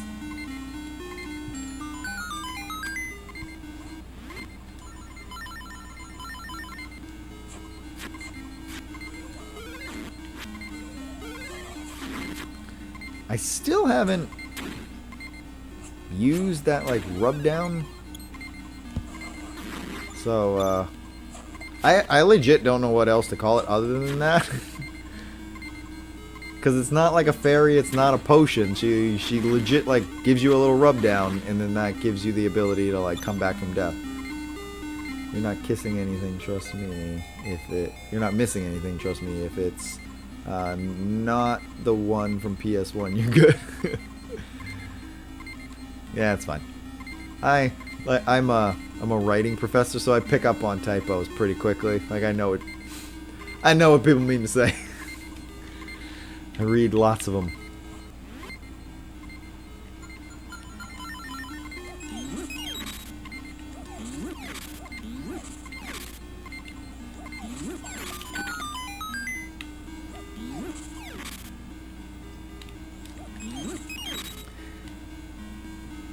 One of the things I want to do at some point is how can I do this? I could put a bomb. I want to play some PSP on stream because I have the component cables for the PSP to plug it into the TV. Like, I want to play Crisis Core real bad.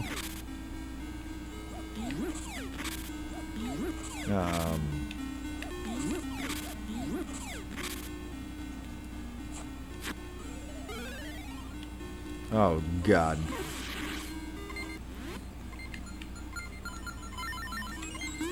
But, like, I have one of the Star Ocean games on PSP. I think it's the remake of the first. It's not even a remake, it's just like a re-release on PSP. PSP was always really great for that they would just like re-release PS1 games on it. Like I have Final Fantasy Tactics on PSP.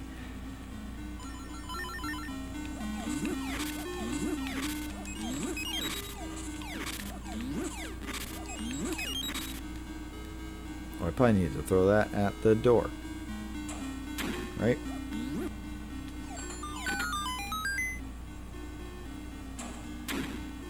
Is this the dungeon with the Kirby's?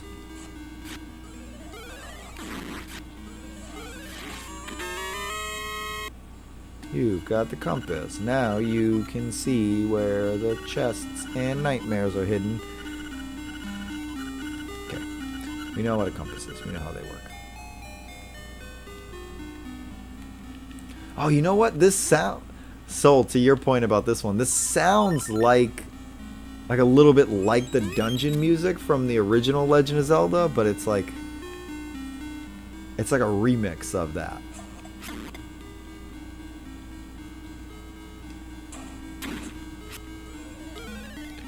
I can't hit those. I don't even know why I'm bothering.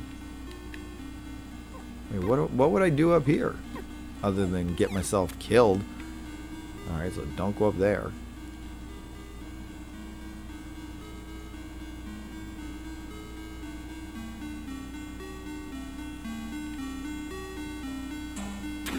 Suddenly I'm like really tired. I remember these friggin' chess pieces. I don't know why that just triggered me, but I saw those and I'm like, oh no, I don't want to do that.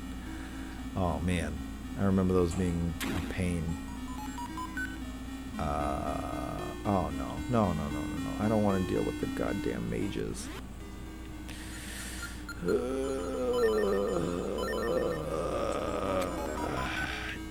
Damn you, Vivi.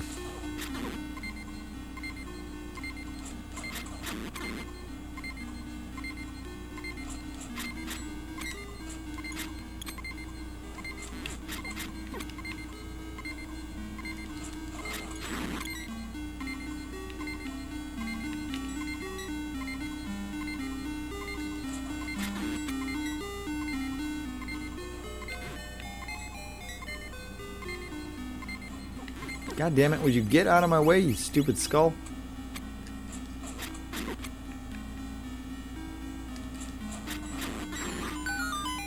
That freaking skull, like, it kept being in the wrong place at the wrong time. Stupid fucking skull. I don't want to deal with those chess pieces.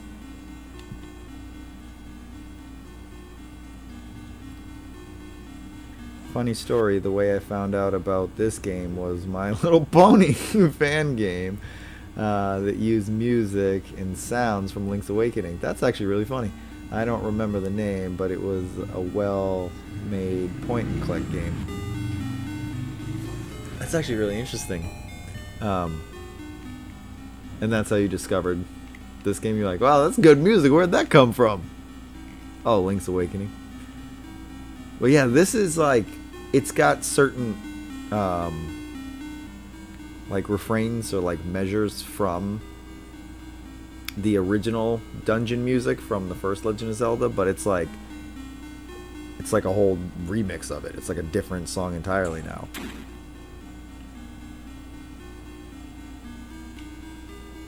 I don't remember if I already hit that, so I'm going to go in here and try to do something.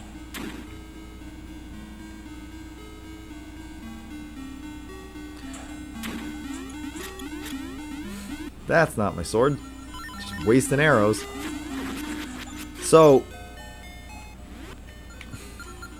something pertinent and interesting to tell you guys about. I was filming the new episode of Gameplay Fowl today, and I don't know how after a year of doing this happened, but sometimes when I'm puppeting Cooper, my hand locks up. Like, I can't do this anymore. I can only like go like this. Like, that will be like the most motion I can do. And when I first started doing the show, it was April of last year. After puppeting him the first time, after about 20 minutes, that started happening, and I realized, like, okay, I gotta like work out certain muscles to make that work. And like, I'd have to be in certain positions. So now, like, I've kind of like mastered all of that. But today I wrote a scene that is the longest gameplay scene. Like, when we're sitting together on the couch and we're playing the game together, this is the longest one of those scenes I've written yet. And it's because, like, I watched the Conquer episode, and one of my things about that was, like, we don't play a lot of the game. And I wanted to play more of this particular game in the one that I'm doing now. So I was like, I'm going to write more scenes where we, like, play the game and, like, comment on it. So when I wrote that scene, I was like, that's going to hurt. That is going to hurt. Typically, I write those scenes about, like, the longest one before, I think, was 5 minutes. Because to film it, I have to film, like, all of me, like, on one side. I got to film all of my lines doing that. And then I got to keep the camera fixed, and I got to film all of his stuff. So it's a lot of work to do one of those scenes. So I usually, like, I make them like a focal point of the show, but then I break them up. But this one was 8 minutes. Like, it's going to be 8 minutes of the episode is just this one scene of all this gameplay. And it's the only one I've ever had to split up over 2 days. Like, usually because I have the fixed camera, I have to do it all in one day. But it was such, like, there was so much puppeting of him that I had to do that it was noticeable that it was going to be nighttime. And, like, already I have issues with that where, like, if you watch, you can see that, like, the window behind him is clearly dark while the window behind me clearly has light coming in through it. But this was, like, real bad. So I was like, all right, I gotta break it up over a couple days. But, like, going into today, I was like, I don't know if my hand is gonna work on stream because, like, my hand was doing the thing where I couldn't move it past this. So I was like, uh-oh. How am I gonna play a game when I got that going on? Can I use this? Right, there we go. Well, what the hell, man? Damn it.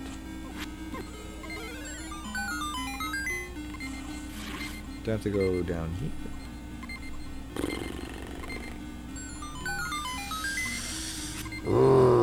I know sort of what to do, but really the best thing for me to do would be to die. I'm not gonna lie, that would actually be the best thing for me to do right now. Yeah. Legit, it would actually be better for me to die right now, because then I can go back to the start of the dungeon.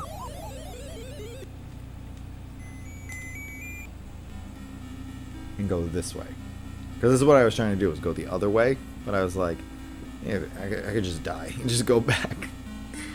Sometimes that is actually the best case scenario.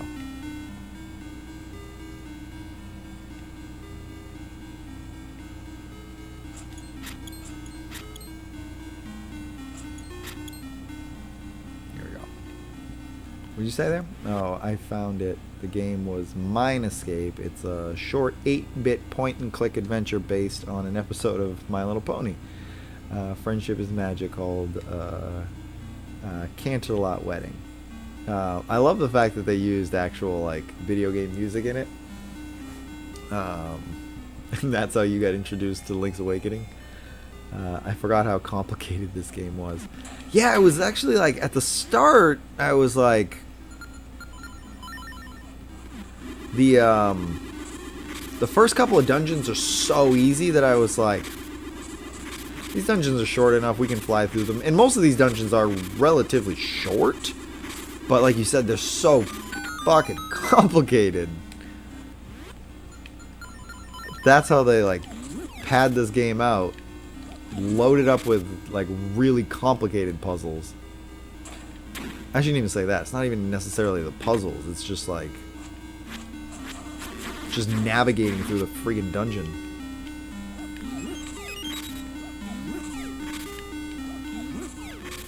Did I get the map yet? No. But I think I can bomb one of these walls.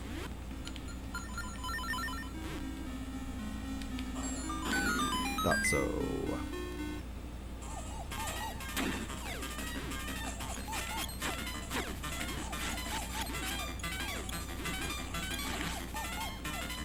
Oh, I know what to do.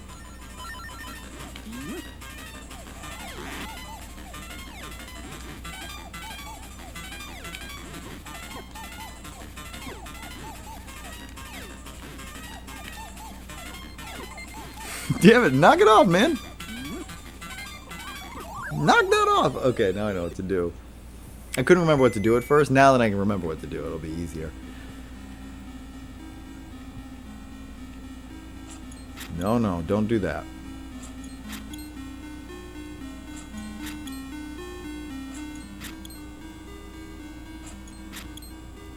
Yeah.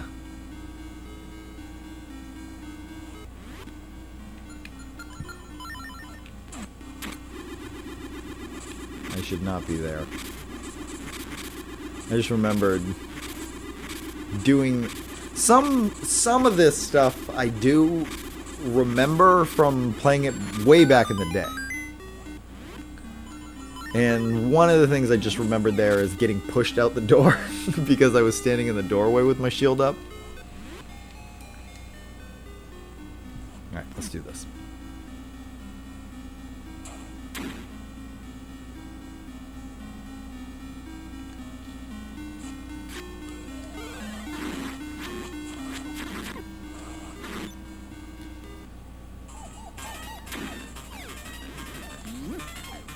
Damn you!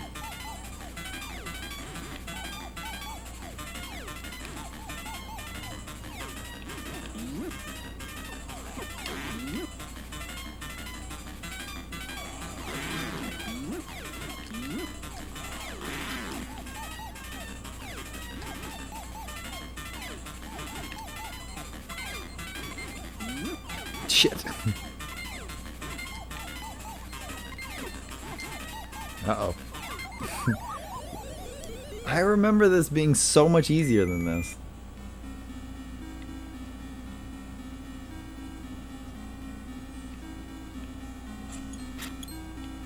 Although I did confirm when I was playing it earlier that the Switch version is actually a lot easier.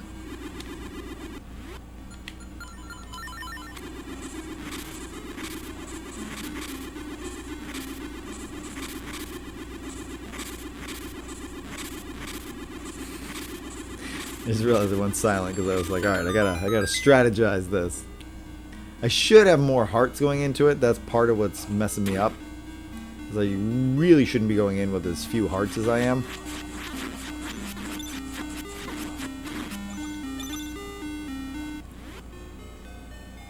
Hey, where you been, buddy? Haven't seen you in a while.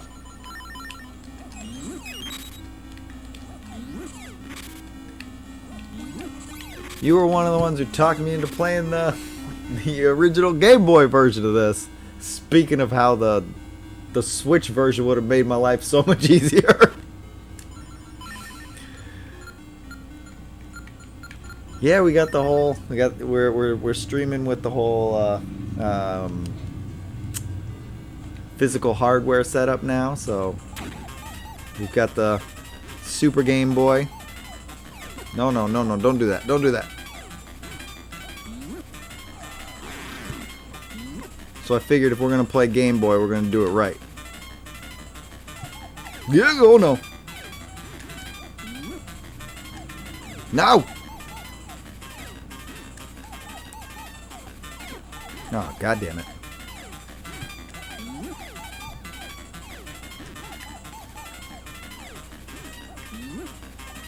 Damn it. I'm probably going to die again. Because I don't know where to stand to get the thing. Like, I thought I had it there, but I wasn't close enough yet. There we go. We got him. Oh, man, it looks great on the little Game Boy HUD. Yeah, I go through phases of disappearing and reappearing. I get that, man. I get that.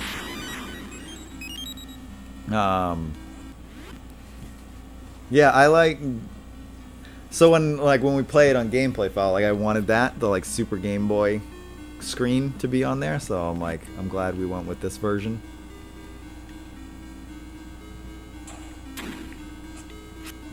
I also I do plan on playing the Switch remake as well. Although I might have to push that back a little bit later than I had initially planned.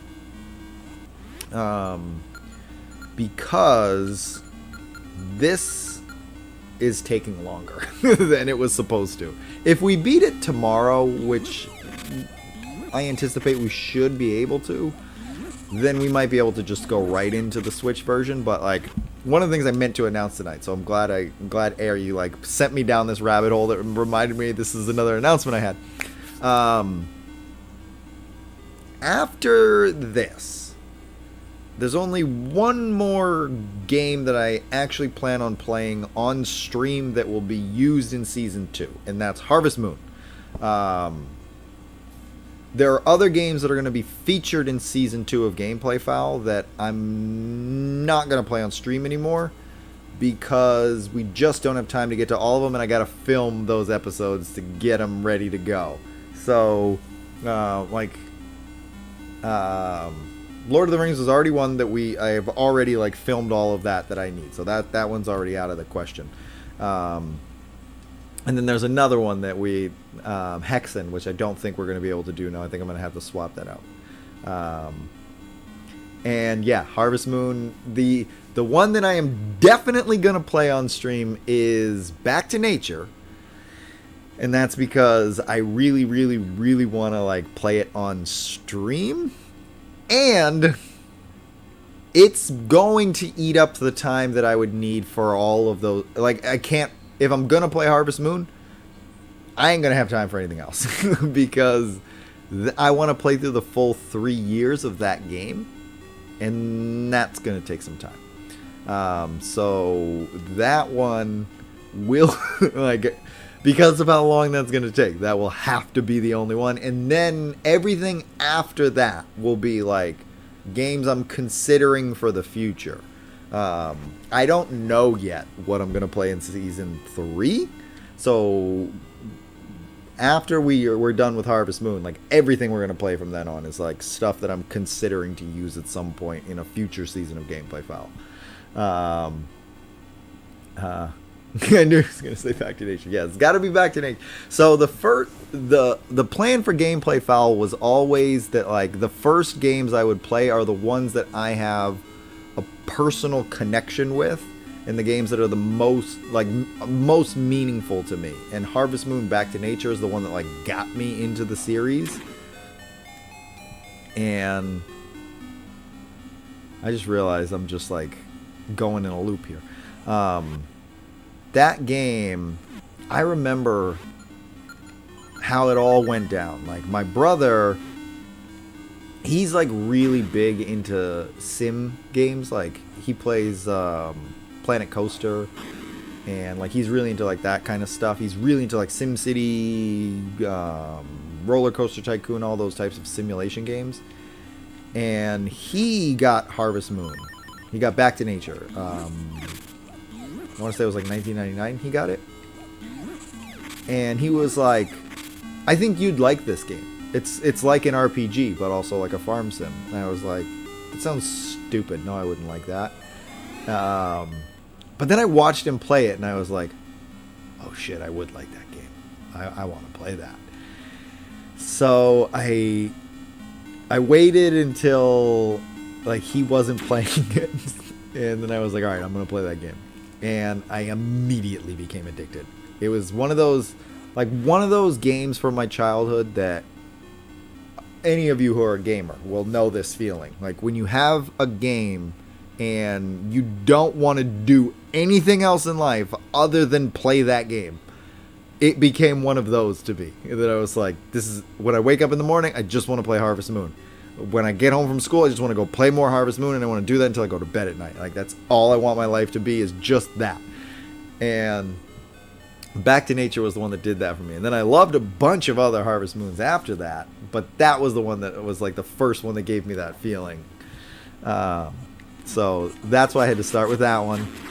And then like one of the things I am going to do is that I want to make it a thing that like every season we like do a different Harvest Moon game on Gameplay Fowl. And I'm like trying to figure out what future ones would be. Hyperfixation, but yeah, and I have ADHD, so like when I get a new hyperfixation, that shit takes over. When the remake, the Switch remake of Friends of Mineral Town came out, that happened to me all over again. Like that consumed my life. Like that's what got me through most of 2020, was that game came out early on in the year. I found out it was the thing. I got it, and I think I got it in like March or April, and I did nothing. While everybody else was playing Animal Crossing, I was playing Story of Seasons, Friends of Mineral Town, and I like played it all through the summer until like I had nothing left I could do in that game. So those games they hold a special place. And it started with Back to Nature, so that's why I'm going to do that one. But in like future seasons, I want to play A Wonderful Life. And I want to play Harvest Moon 64. I want to play Animal Parade. So like I want to make it a thing that like every season we have a different Harvest Moon game that we play. Some of them are going to get tricky. One of the things I'm like dreading is when and if I ever have Cooper play a Wii game. Oh my god, I was just talking about like how puppeting him today, like my arm seized up. Puppeting him, where I'm gonna have to like wiggle around a Wii remote and puppet him at the same time. I am so not looking forward to that. Enter the space where the eyes have walls. What? Yeah, like I've had like not nightmares, but I'll just be sitting and I'll have like one of those panic moments, like thinking about how the hell I'm gonna make that work. Because inevitably, like there are Wii games I do want to have him play, and I'm like, that's gonna hurt so much. It's gonna hurt. It's like physically going to hurt me to do that.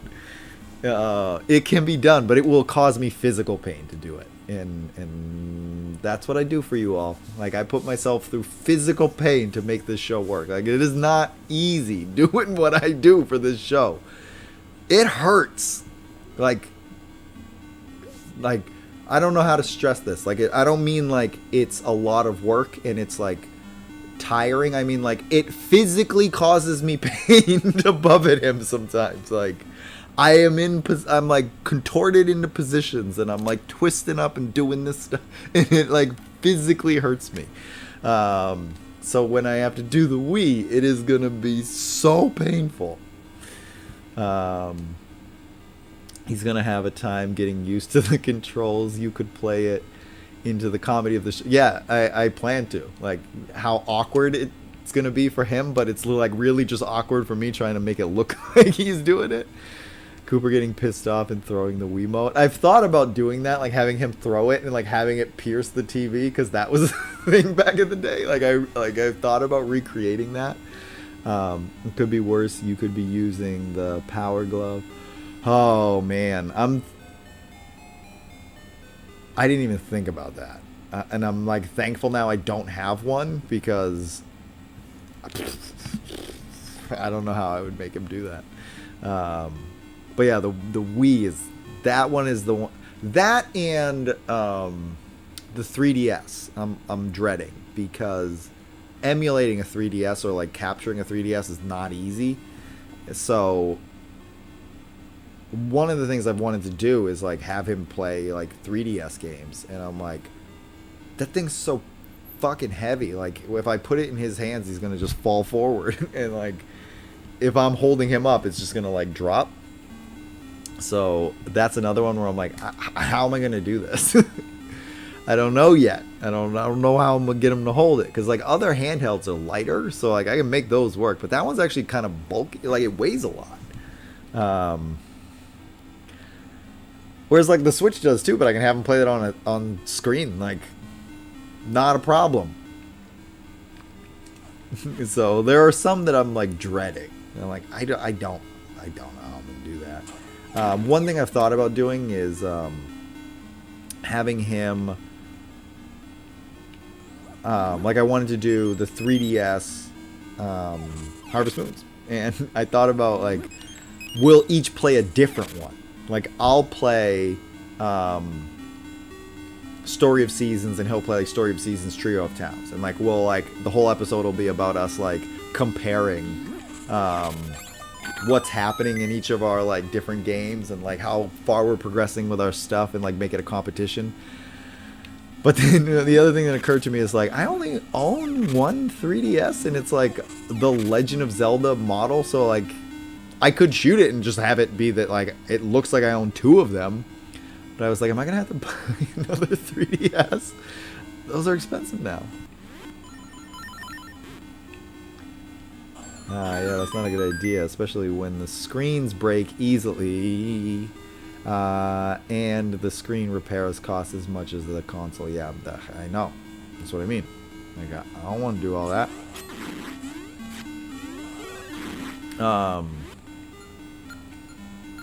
So some of the consoles I've just like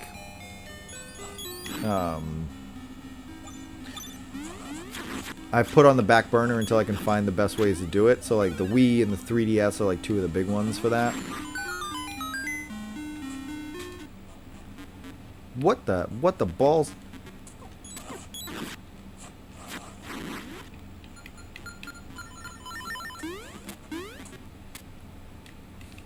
Get out of here, man.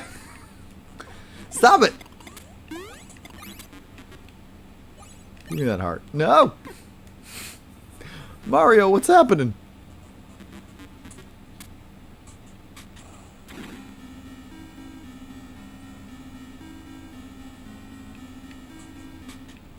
You see this nonsense? I gotta go all the way back down here now so I can go find a switch.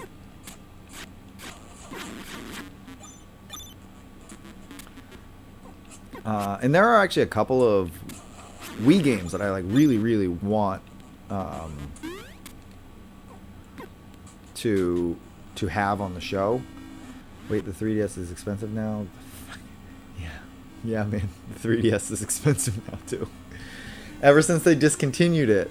At first it stayed like relatively okay, but now that it's like been out of production for a while, now they're like rising up in the price. Those Goombas want to be... The Goombas actually, they were not giving me the hard time. It was that big eyeball thing.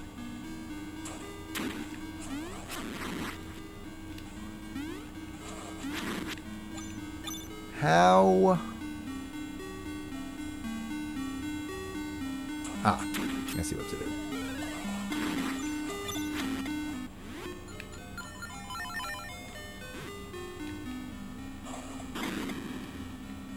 I'm really digging this song. I like that it's like it's a remix of the original dungeon music.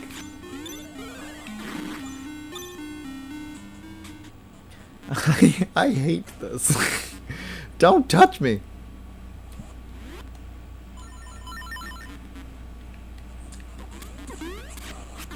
Officially, my like most hated Zelda enemies are these ones that like float along the walls that you can't hit. They can only hit you. I hate them because there's nothing I can do about them. If they get too close, I'm just gonna take the hit and that's it. I'm gonna lose some hearts, and that's just a fate I have to accept, and I don't like it. I don't think I have enough arrows for this.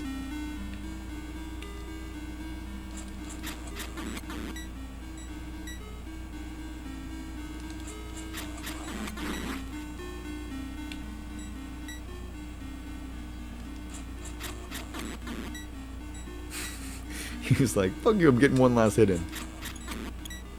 Screw you, Vivi. And yet it's such a common console. This is so ridiculous. Yeah, that's... A lot of the Nintendo handheld stuff, though, is, like, overpriced. Now, there may be...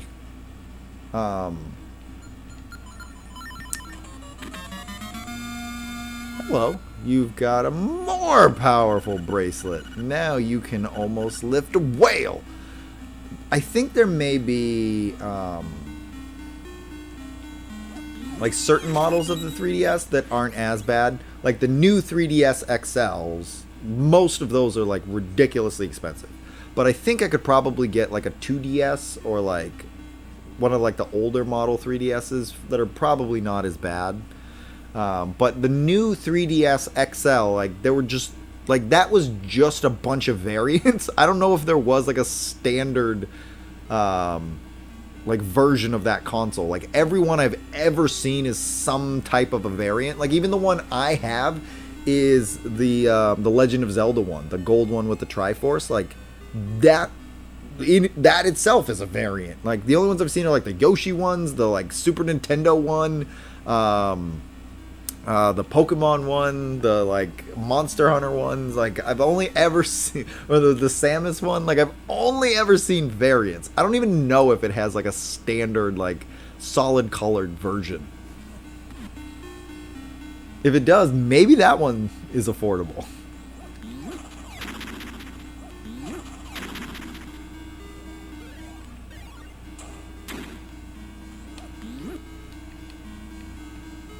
Bruh.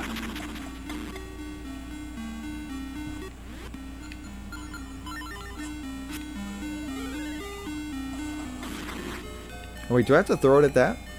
Is that what I gotta do? I bet that's what I gotta do. Lifting up elephants.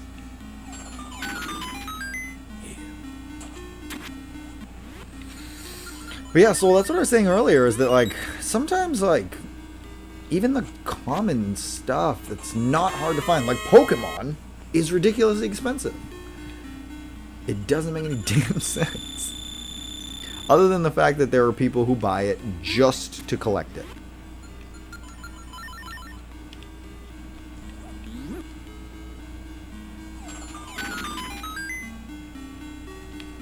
And like, y'all are ruining it for everybody else. Ruining it.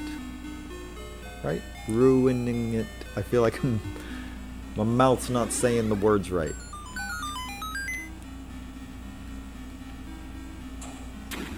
Oh, one of you is going to have a thing underneath.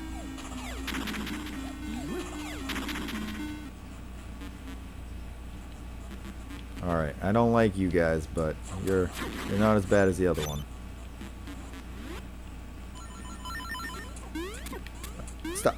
Stop hitting me. These sound effects and music are bringing me back, though. Yeah, man.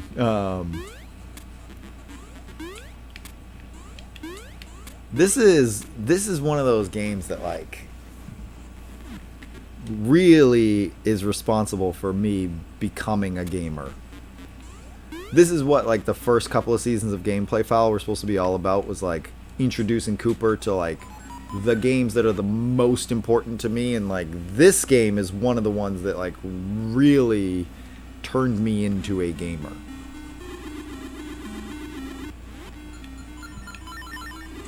There were 3 games I can remember that like created this trajectory that like led to me being a lifetime gamer. It was first Echo the Dolphin. That was number 1. That was the first game that I remember wanting, right? Like before that, it was like my dad owned a Nintendo, and a Nintendo Entertainment System, wouldn't let me touch it. And he gave me his old Atari 2600. So video games to me at that time were like whatever was available, that was the game I played. And it wasn't until I saw the commercials for Echo the Dolphin that I remember being like, I want that game. That's not a game that I have. I don't know where it is, but I need that game. And I gotta play it. And I fell in love with that game too. My parents would not buy it for me. I had to convince my grandmother to get it for me. Now I'm scared of the PS Vita stuff. PS Vita's getting up there, man. It's not as bad as some of the 3DS stuff, but it's getting bad.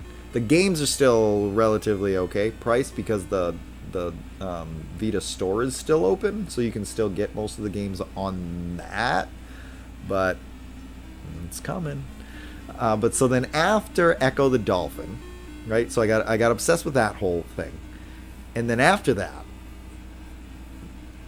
I still remember this. Like my brother got a Game Boy for Christmas that year, and I got a Game Gear, and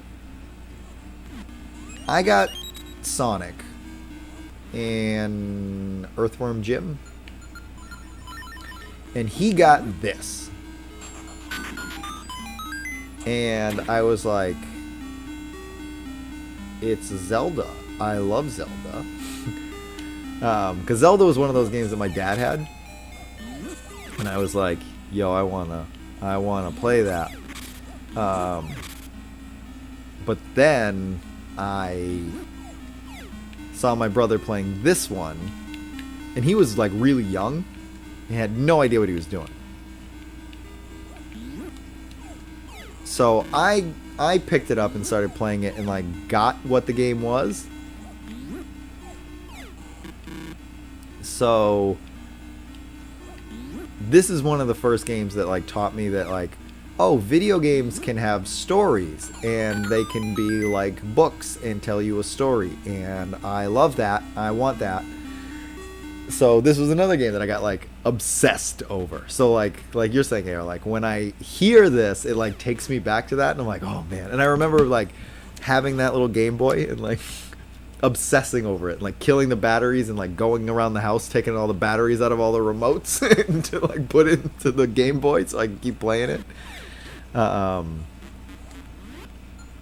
then after this, the game that like really like sealed the deal forever and was like, okay, I'm a gamer now and my life is just going to be video games from then on, was Final Fantasy VII. That had like a similar thing happen where we got the PS1.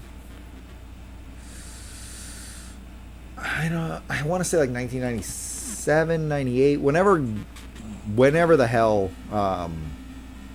Final Fantasy VII was coming out that year. Because what happened was, oh man, it was a wild west of game design before the big industry boom exploded. Yeah.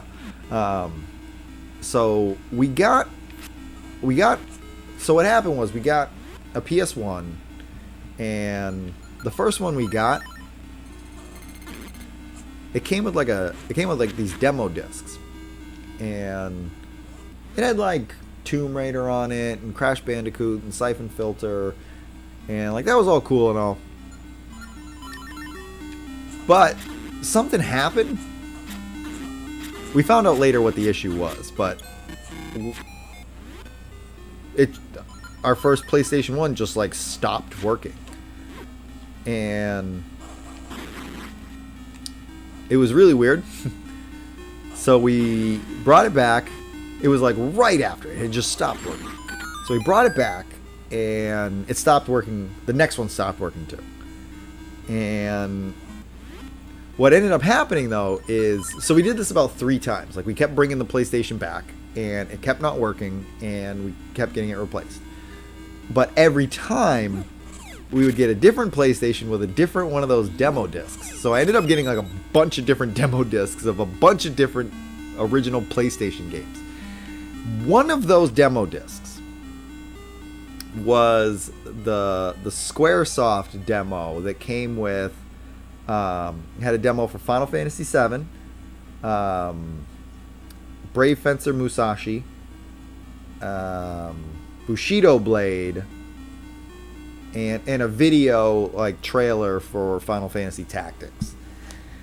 And when I played that demo for Final Fantasy VII, I instantly was like, this is the greatest game I have ever played in my life. This is my life now. This is it. My life is this. I live in Midgar. My name is Cloud. I am this now. And I just kept replaying that same. It was just the first bombing mission. It was just that, and like I just kept playing it over and over and over and over and over and over again. And oh, by the way, the reason the PlayStation 1 kept breaking is because we had a third-party controller, and every time we would plug in that third-party controller, it would kill that controller port. So that's why it kept breaking. But eventually we figured that out. But I had that demo disc, and oh man, I obsessed. And then that was it. That was it. From then on, like, video games became my life. Oh.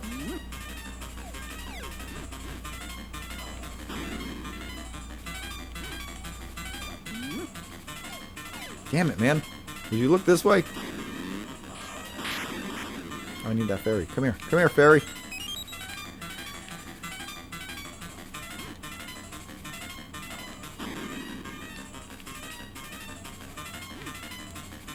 But so, like, the whole point of that story is, like, those are games that are, like, really, really meaningful to me, and, like, 2 of them now we've captured footage for. So those will get covered on Gameplay Fowl. One of them, I hope to someday be able to cover on Gameplay Fowl. But Final Fantasy VII is it'll be a task and a half. So that one might have to be like a 2 or 3 part episode to get all of it.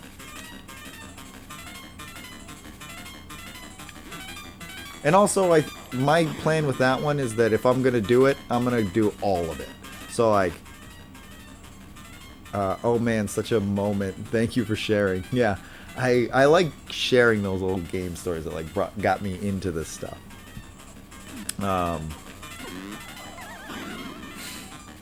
Eventually, I'll tell some stories about when I worked at GameStop, too. But, like, so I had, like, one of the things I've been looking at for the future is, like, doing a Final Fantasy VII episode, but it'll have to be like a multi-parter. But I was like, you know what, if I'm going to do it, I'm just going to go all in. And I'll do, like, Crisis Core, Final Fantasy VII, Dirge of Cerberus, Final Fantasy VII Remake. Like, just go all the way through and, like, hit on everything. Like, excluding, like, the mobile games. But I also have the books. They're, like, there are books that tie into the series, too. I'm obsessed. Like, there's the anime. I think it was called. Oh, what the hell was the anime called? It's not Before Crisis. It's something with the. It's another Crisis thing, but it's the anime is actually like the story of the group of like Cloud and Zack and Sephiroth, and like it's all just about like that group together. The remake is something else, man. Yeah, the remake is. So one of the things I found out, because I own the books, is the remake is it's basically like the real story, because Sephiroth and Aerith both have the ability to like use the life stream to kind of like view the timeline. And Aerith at the start of Final Fantasy VII, when she's like looking into the life stream at the beginning and then she pulls back, she's like looking at one possible future. And there's a story, it's like a novella about her, and it's about how like her and Sephiroth both have this ability where they can like go into the life stream and like put themselves into a different timeline. And like what fans are theorizing is that like the remake is like, okay, now she's like pulled out of what she saw in that other timeline. She's like, oh shit, because Sephiroth wins in the end. Like meteor hits the planet, and like and everybody's just kind of like, oh, I guess we'll hope for the best. But so the idea is that like she's like, all right, well, we got to know not to do it that way. We got to like figure out the right way to do it this time. And that's why all along she's like, I don't know if we should do that. And she's like knows about the like little ghost thingies. I think it's before Crisis and then Crisis Core. There was also a mobile game that was called Before Crisis. There was a Turks game. So I'm trying not to confuse it with that, but the anime, it has a similar title, so it might have also just been called Before Crisis.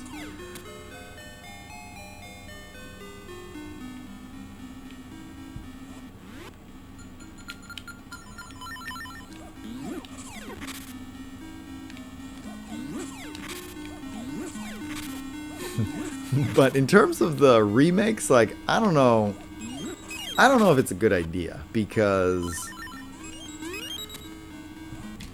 you know how long it's going to take for them to get all of those games out? Like, we'll have the last one on, like, PlayStation 8. Like, are you kidding me? Like, how long am I going to have to wait for these games? Yeah, it's amusing to me because the remake is simultaneously Tetsuya Nomura's way of, like, revising that original story, telling it the way he wants to now. And that's... Part of me doesn't like that because I don't like... Like, I like... Hironobu Sakaguchi's style of storytelling. He created the whole narrative element of the Ghosty Boys just to recanonize it. Yeah, so he did like the designs for the characters, so I really appreciate that because like I like those character designs a lot. But the main story, I can't remember the guy's name right now, but there was a Japanese novelist who wrote like the main scenario for that game, and now Tetsuya Nomura is like just doing it all himself. He had a hand in like characterization and like making the characters fit into this like scenario that this other guy had written, and I'm like, kind of shows that you're not as much of a writer as the other dude. But yeah, if you want to do that, yeah, sure, have at it, man. Because we still have like the original Final Fantasy VII, so like I'm cool with another take on that.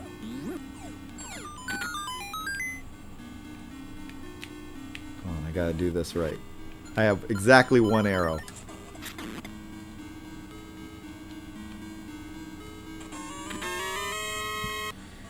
All of that for a freaking rupee. I'm already like going later because I was like, we got to be pretty close to the end of the dungeon, right? Like, I love the reimaginings and the detail that went into the whole world. Yeah, I really like that they fleshed a lot of stuff out more. Like, I actually really liked after the bombing mission when you like walk around Midgar and you actually like hear people's reaction to it. Like, there are innocent people there that died. Like, what the hell just happened? Like, there's so many dead people now, because you didn't get that. You didn't get that in the first game. Like, they just blow up the reactor and then go about their business after. But I liked that in this one, they, like, take that moment to be like, No, you killed a lot of innocent people. Like, it might have been for the greater good. And, like, I do agree with that. But, like, you also killed a lot of innocent people. So I like that moment of, like, having to reckon with that and, like, hearing the fallout from the decision to blow up the reactor. And also just, like, getting to, like, see all of Midgar. Not just a bunch of pre-rendered backgrounds, but, like, actually going and exploring the place. I really liked that. So I would like to visit it on stream. And potentially in an episode of Gameplay Fowl.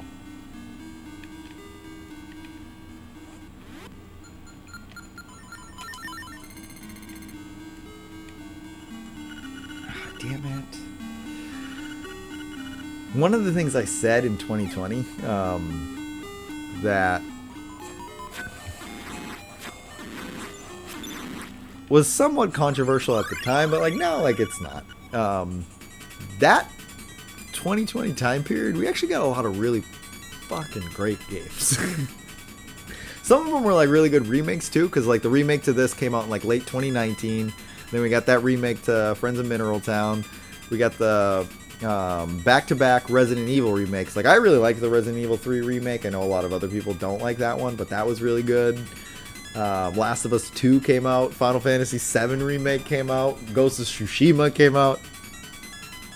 I have faith, though. I don't think he's going to Kingdom Hearts. That's... I don't know if you saw that, but that's like my biggest like gaming hot take is that the Kingdom Hearts series is the most overrated game series ever. And I hope he doesn't do that. Because his style of storytelling is unnecessarily convoluted. I won't even say complicated, because it's not that. It's convoluted. It's too much going on just for the sake of having more shit going on. Like, Kingdom Hearts is one of those series where, like, they just keep opening new plot threads and don't bother, like, resolving the currently opened plot threads.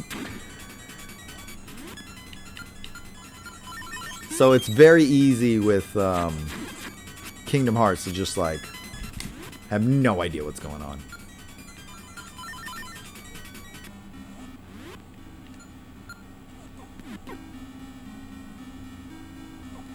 Stop it. Stop it. And I really hope he does not... Because, like, the Final Fantasy VII story is complicated, but it's not the same type of convoluted.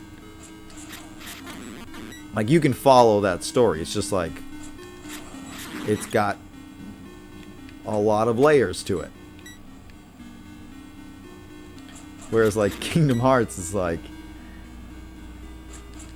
It's got layers on top of layers and threads that lead to... It's like a whole spider web of different storylines, and, like, it's very easy to get lost and just have no idea what's happening. And then even when you do figure out, like, what the story actually is none of the plot threads are actually all that interesting anyway.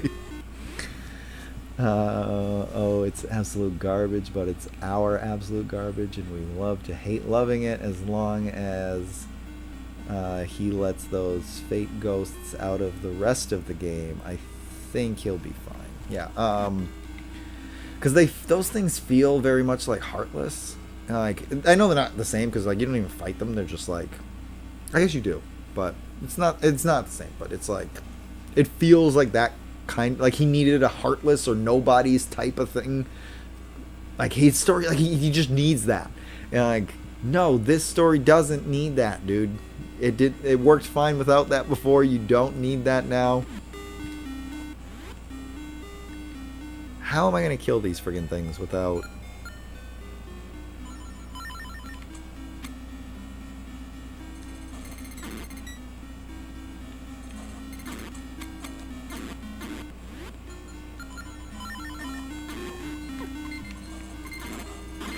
That's how. That's how we'll do it.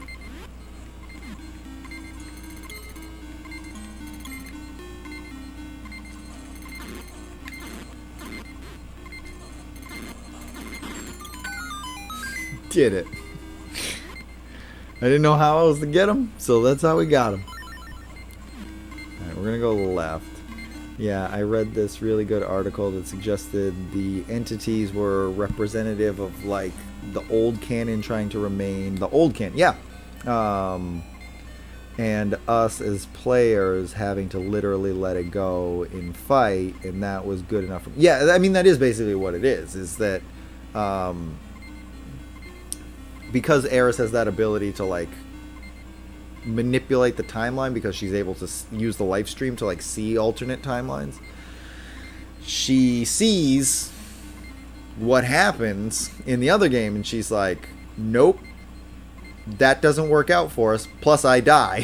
So not that one, let's do this differently this time. So she's kind of like manipulating events to, like, make different stuff happen, and that's why those things are there, because they're meant to, like, stop the changes. But something that I have a harder time with is, like, then why the hell is Zack alive?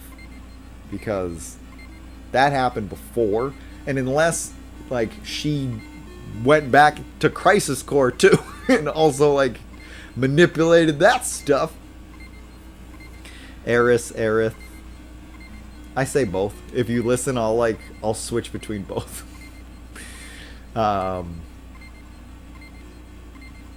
Because in the game, when we got the game, it was Eris with the S, but it's technically Aerith because that's how it's supposed to be. But I always just say both. OP, let's go. Yeah. All right, I'm gonna go this. I'm, like, really worried about dying now. Nope, I want this button. Oh, I still don't have a map.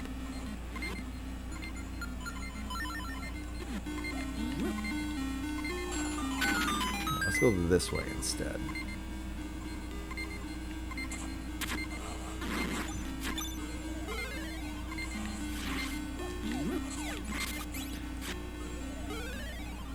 I don't have a map, so I don't really want to do that. Oh shit, what am I gonna do? How do I... I'm trapped! Oh shit, I fucked up. No, I actually fucked up. I actually fucked up. I needed to use that pot to open the door.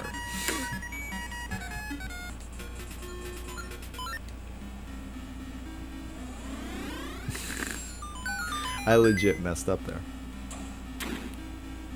Can I go this way now?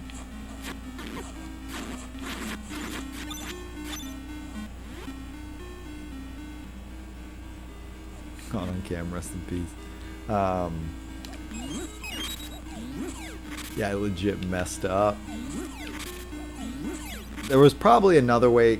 Usually Zelda's, like, really good about not allowing you to do something game breaking where, like, you can't undo something you did. But I'm pretty sure that right there was like, there's no alternative. Like, that was my way of getting out of that room, and I messed it up.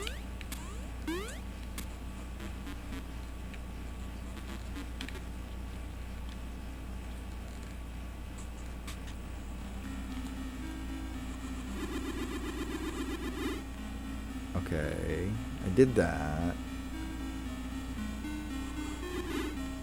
Okay, I haven't been here yet.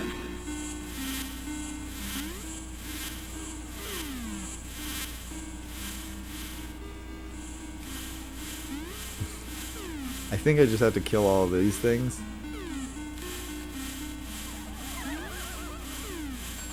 Yeah, that's it. Okay.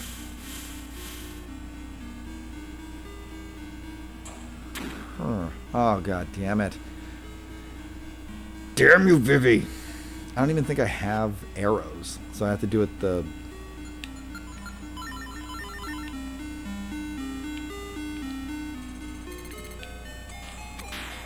Oh, go to hell.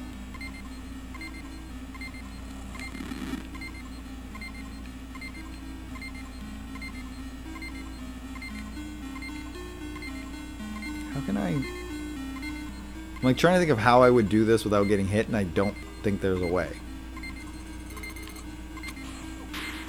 Yeah. Because he can shoot through my shield. I really should, like...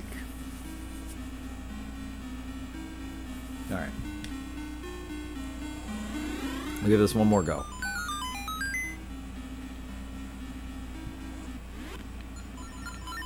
I was trying to see if I could just beat this tonight. But I'm starting to think I probably need to go buy some arrows. Did. It's like, it's become one of my catchphrases in these streams is dead. Because I just keep on dying.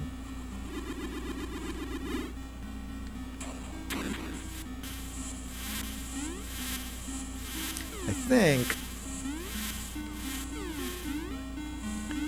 if I do this intelligently, which I already did not, I might be able to pull this off.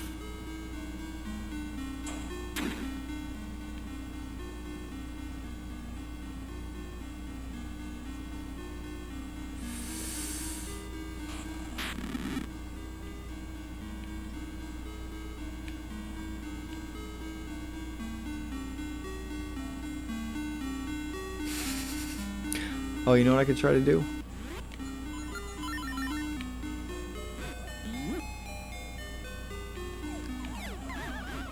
Yeah, this is what I could do.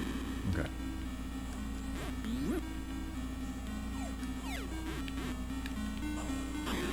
Just gotta time it right. That's definitely not it.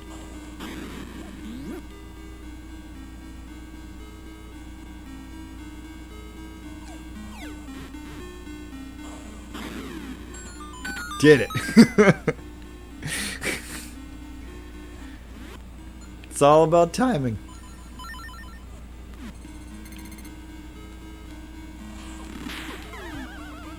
Doesn't even matter because I already got where I need to be. You can shoot me all you want now.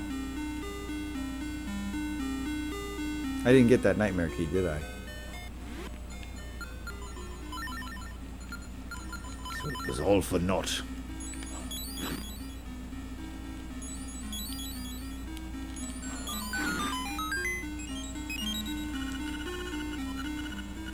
Well, I mean, I'm glad that I made it here, but I don't have the nightmare key.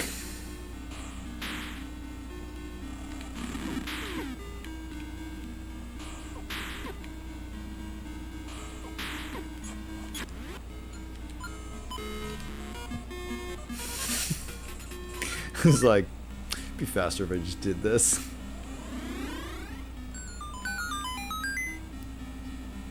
Alright.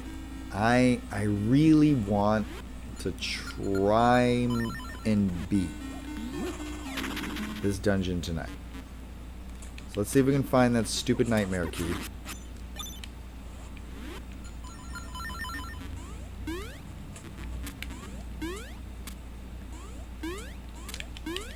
Yee!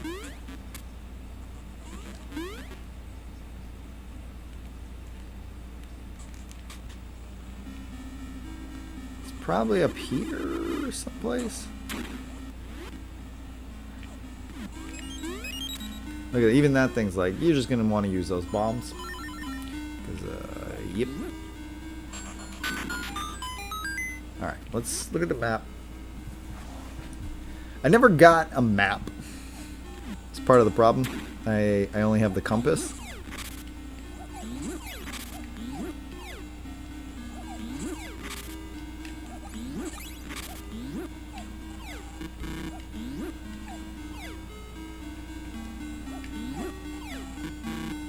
What?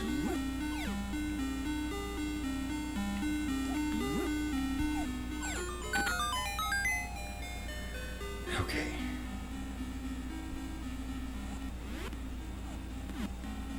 Ooh, can I bomb the wall?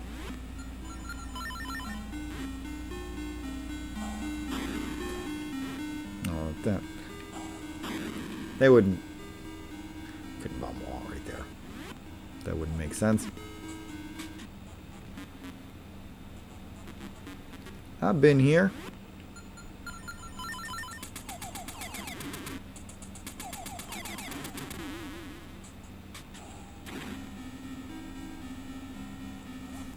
I like that these developers, like their way of making a Zelda game was like, Mario.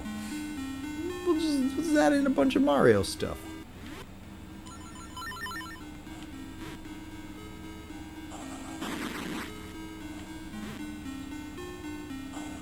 Hey. You gonna make me stun you first?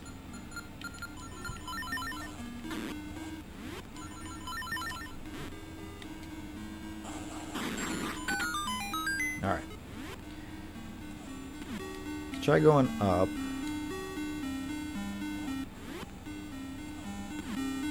I wanna go that way. I feel like we went this way. Can't go wrong with classics. That's true. Now I gotta do this.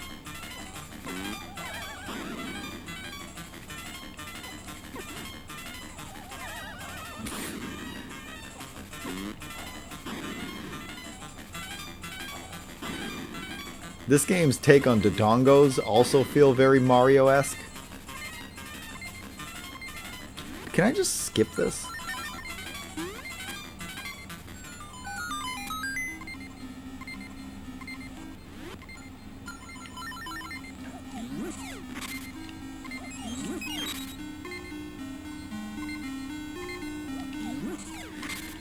Getting really tired. I may have to hold off on finishing this dungeon.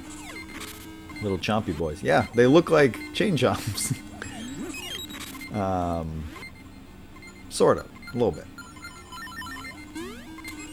They definitely don't look like Dodongos.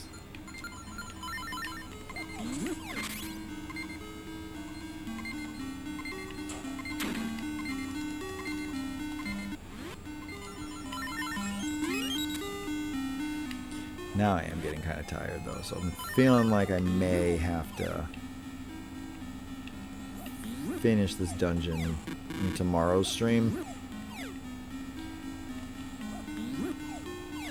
Because I am getting to that point where I'm so tired that I can't do simple things.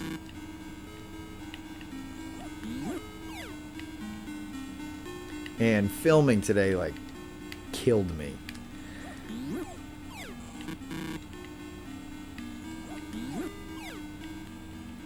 Plus, I do have that new little bird friend. I talked about this in last week's stream a little bit, that I have... At the time, I thought it was a nest of birds. That's not what it is. But anybody who's friends with me on Facebook has seen that I have a little bird friend now who comes to my window every morning at sunrise, and he talks to me through the window. I have the AC in the window, like next to my head, and because it has those panels on the side, he can like hear me through them, so he'll chirp into the window so that I'll respond and talk to him, and he likes hearing my voice. So he'll come talk to me in the morning, and he'll have little conversations with me. Got to get him on the show. Technically, he's going to be in this next episode because he could hear me filming today when I was acting and I was doing like my voice and Cooper's voice. So he knew I was in here. So you can hear him like in the window shouting into the apartment. Like you can tell like this is not a bird that's like outside like talking to other birds. He's like shouting into the apartment like, "Hey, I hear you. Come talk to me." Like relentlessly throughout that whole episode, you're going to hear him like in the background doing that. Today I felt really bad because he was like, there was a difference in his chirping, and it was because it was raining and he was like underneath the back of my AC, like for shelter. And I felt really bad. I was like, I kind of want to just like let him in, but I was like, there's no way I'm going to let a wild bird into my apartment because I have no idea what he's going to do. Yeah, he's got a little personality on him. Like he'll he'll talk, like he'll say things to me, like in his like little chirps, and like he'll like stop to let me respond. And if I go on too long, he'll like do this like really like loud shriek noise where he's like, "Hey! Hey! Stop!" Like he's shutting me up, like you've talked too much. My turn to talk now. Technically speaking, you have a dinosaur friend now. I do. It's technically a dinosaur. Yeah,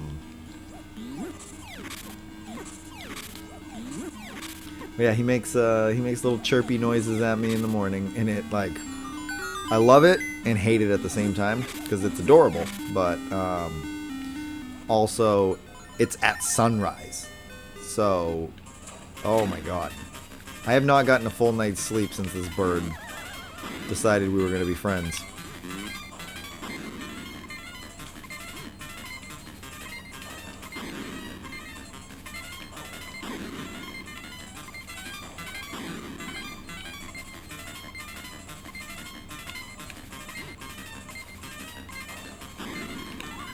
Ow. I think that's where we'll end it. I'm just too tired. I think we're going to end it there because I am very tired, and it's making it so I can't really progress. I'm kind of just like in like this death loop. So I'll end it there. And I was also, as we were talking about it, I'm like, that bird's going to wake me up first thing in the fucking morning. So I've got that to deal with.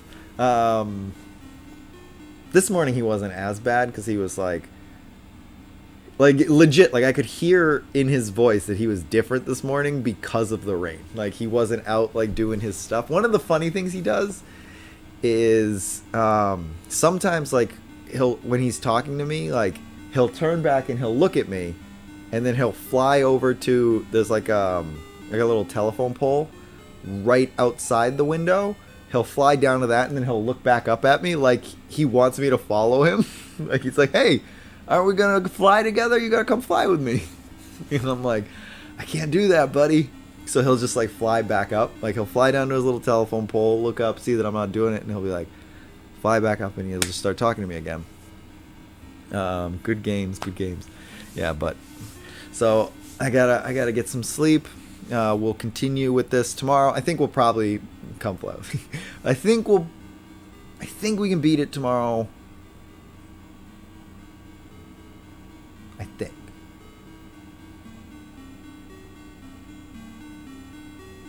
I think there's only 2 dungeons left. There's this one, right? Let me go outside for a second.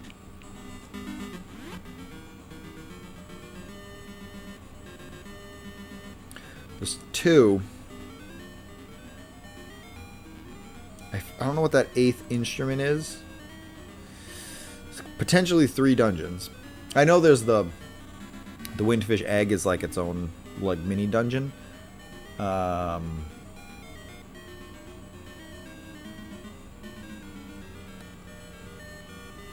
goal tomorrow will be to beat this. So I'm going to attempt to beat it.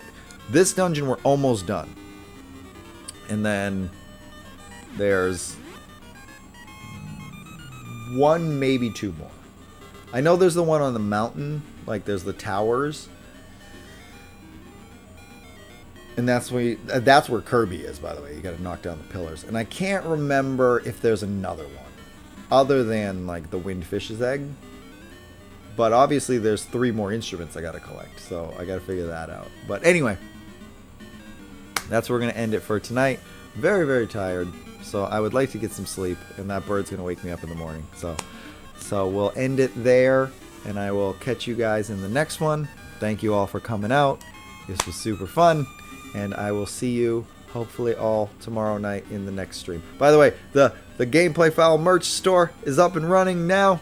I linked it in the chat, but I'm going to put up the link tree so you can get it from there too. Merch store is officially up and running. I'm too tired right now to revisit that, but it's there. It's up and running. It's all good. So check that out. Scroll back in the chat to get it, or I'll try to find a way to link it in the description to this down below. Anyways, Have a good night, guys. Check out the merch store on your own time, and I'll see you tomorrow on the next one. Okay, good night, everybody.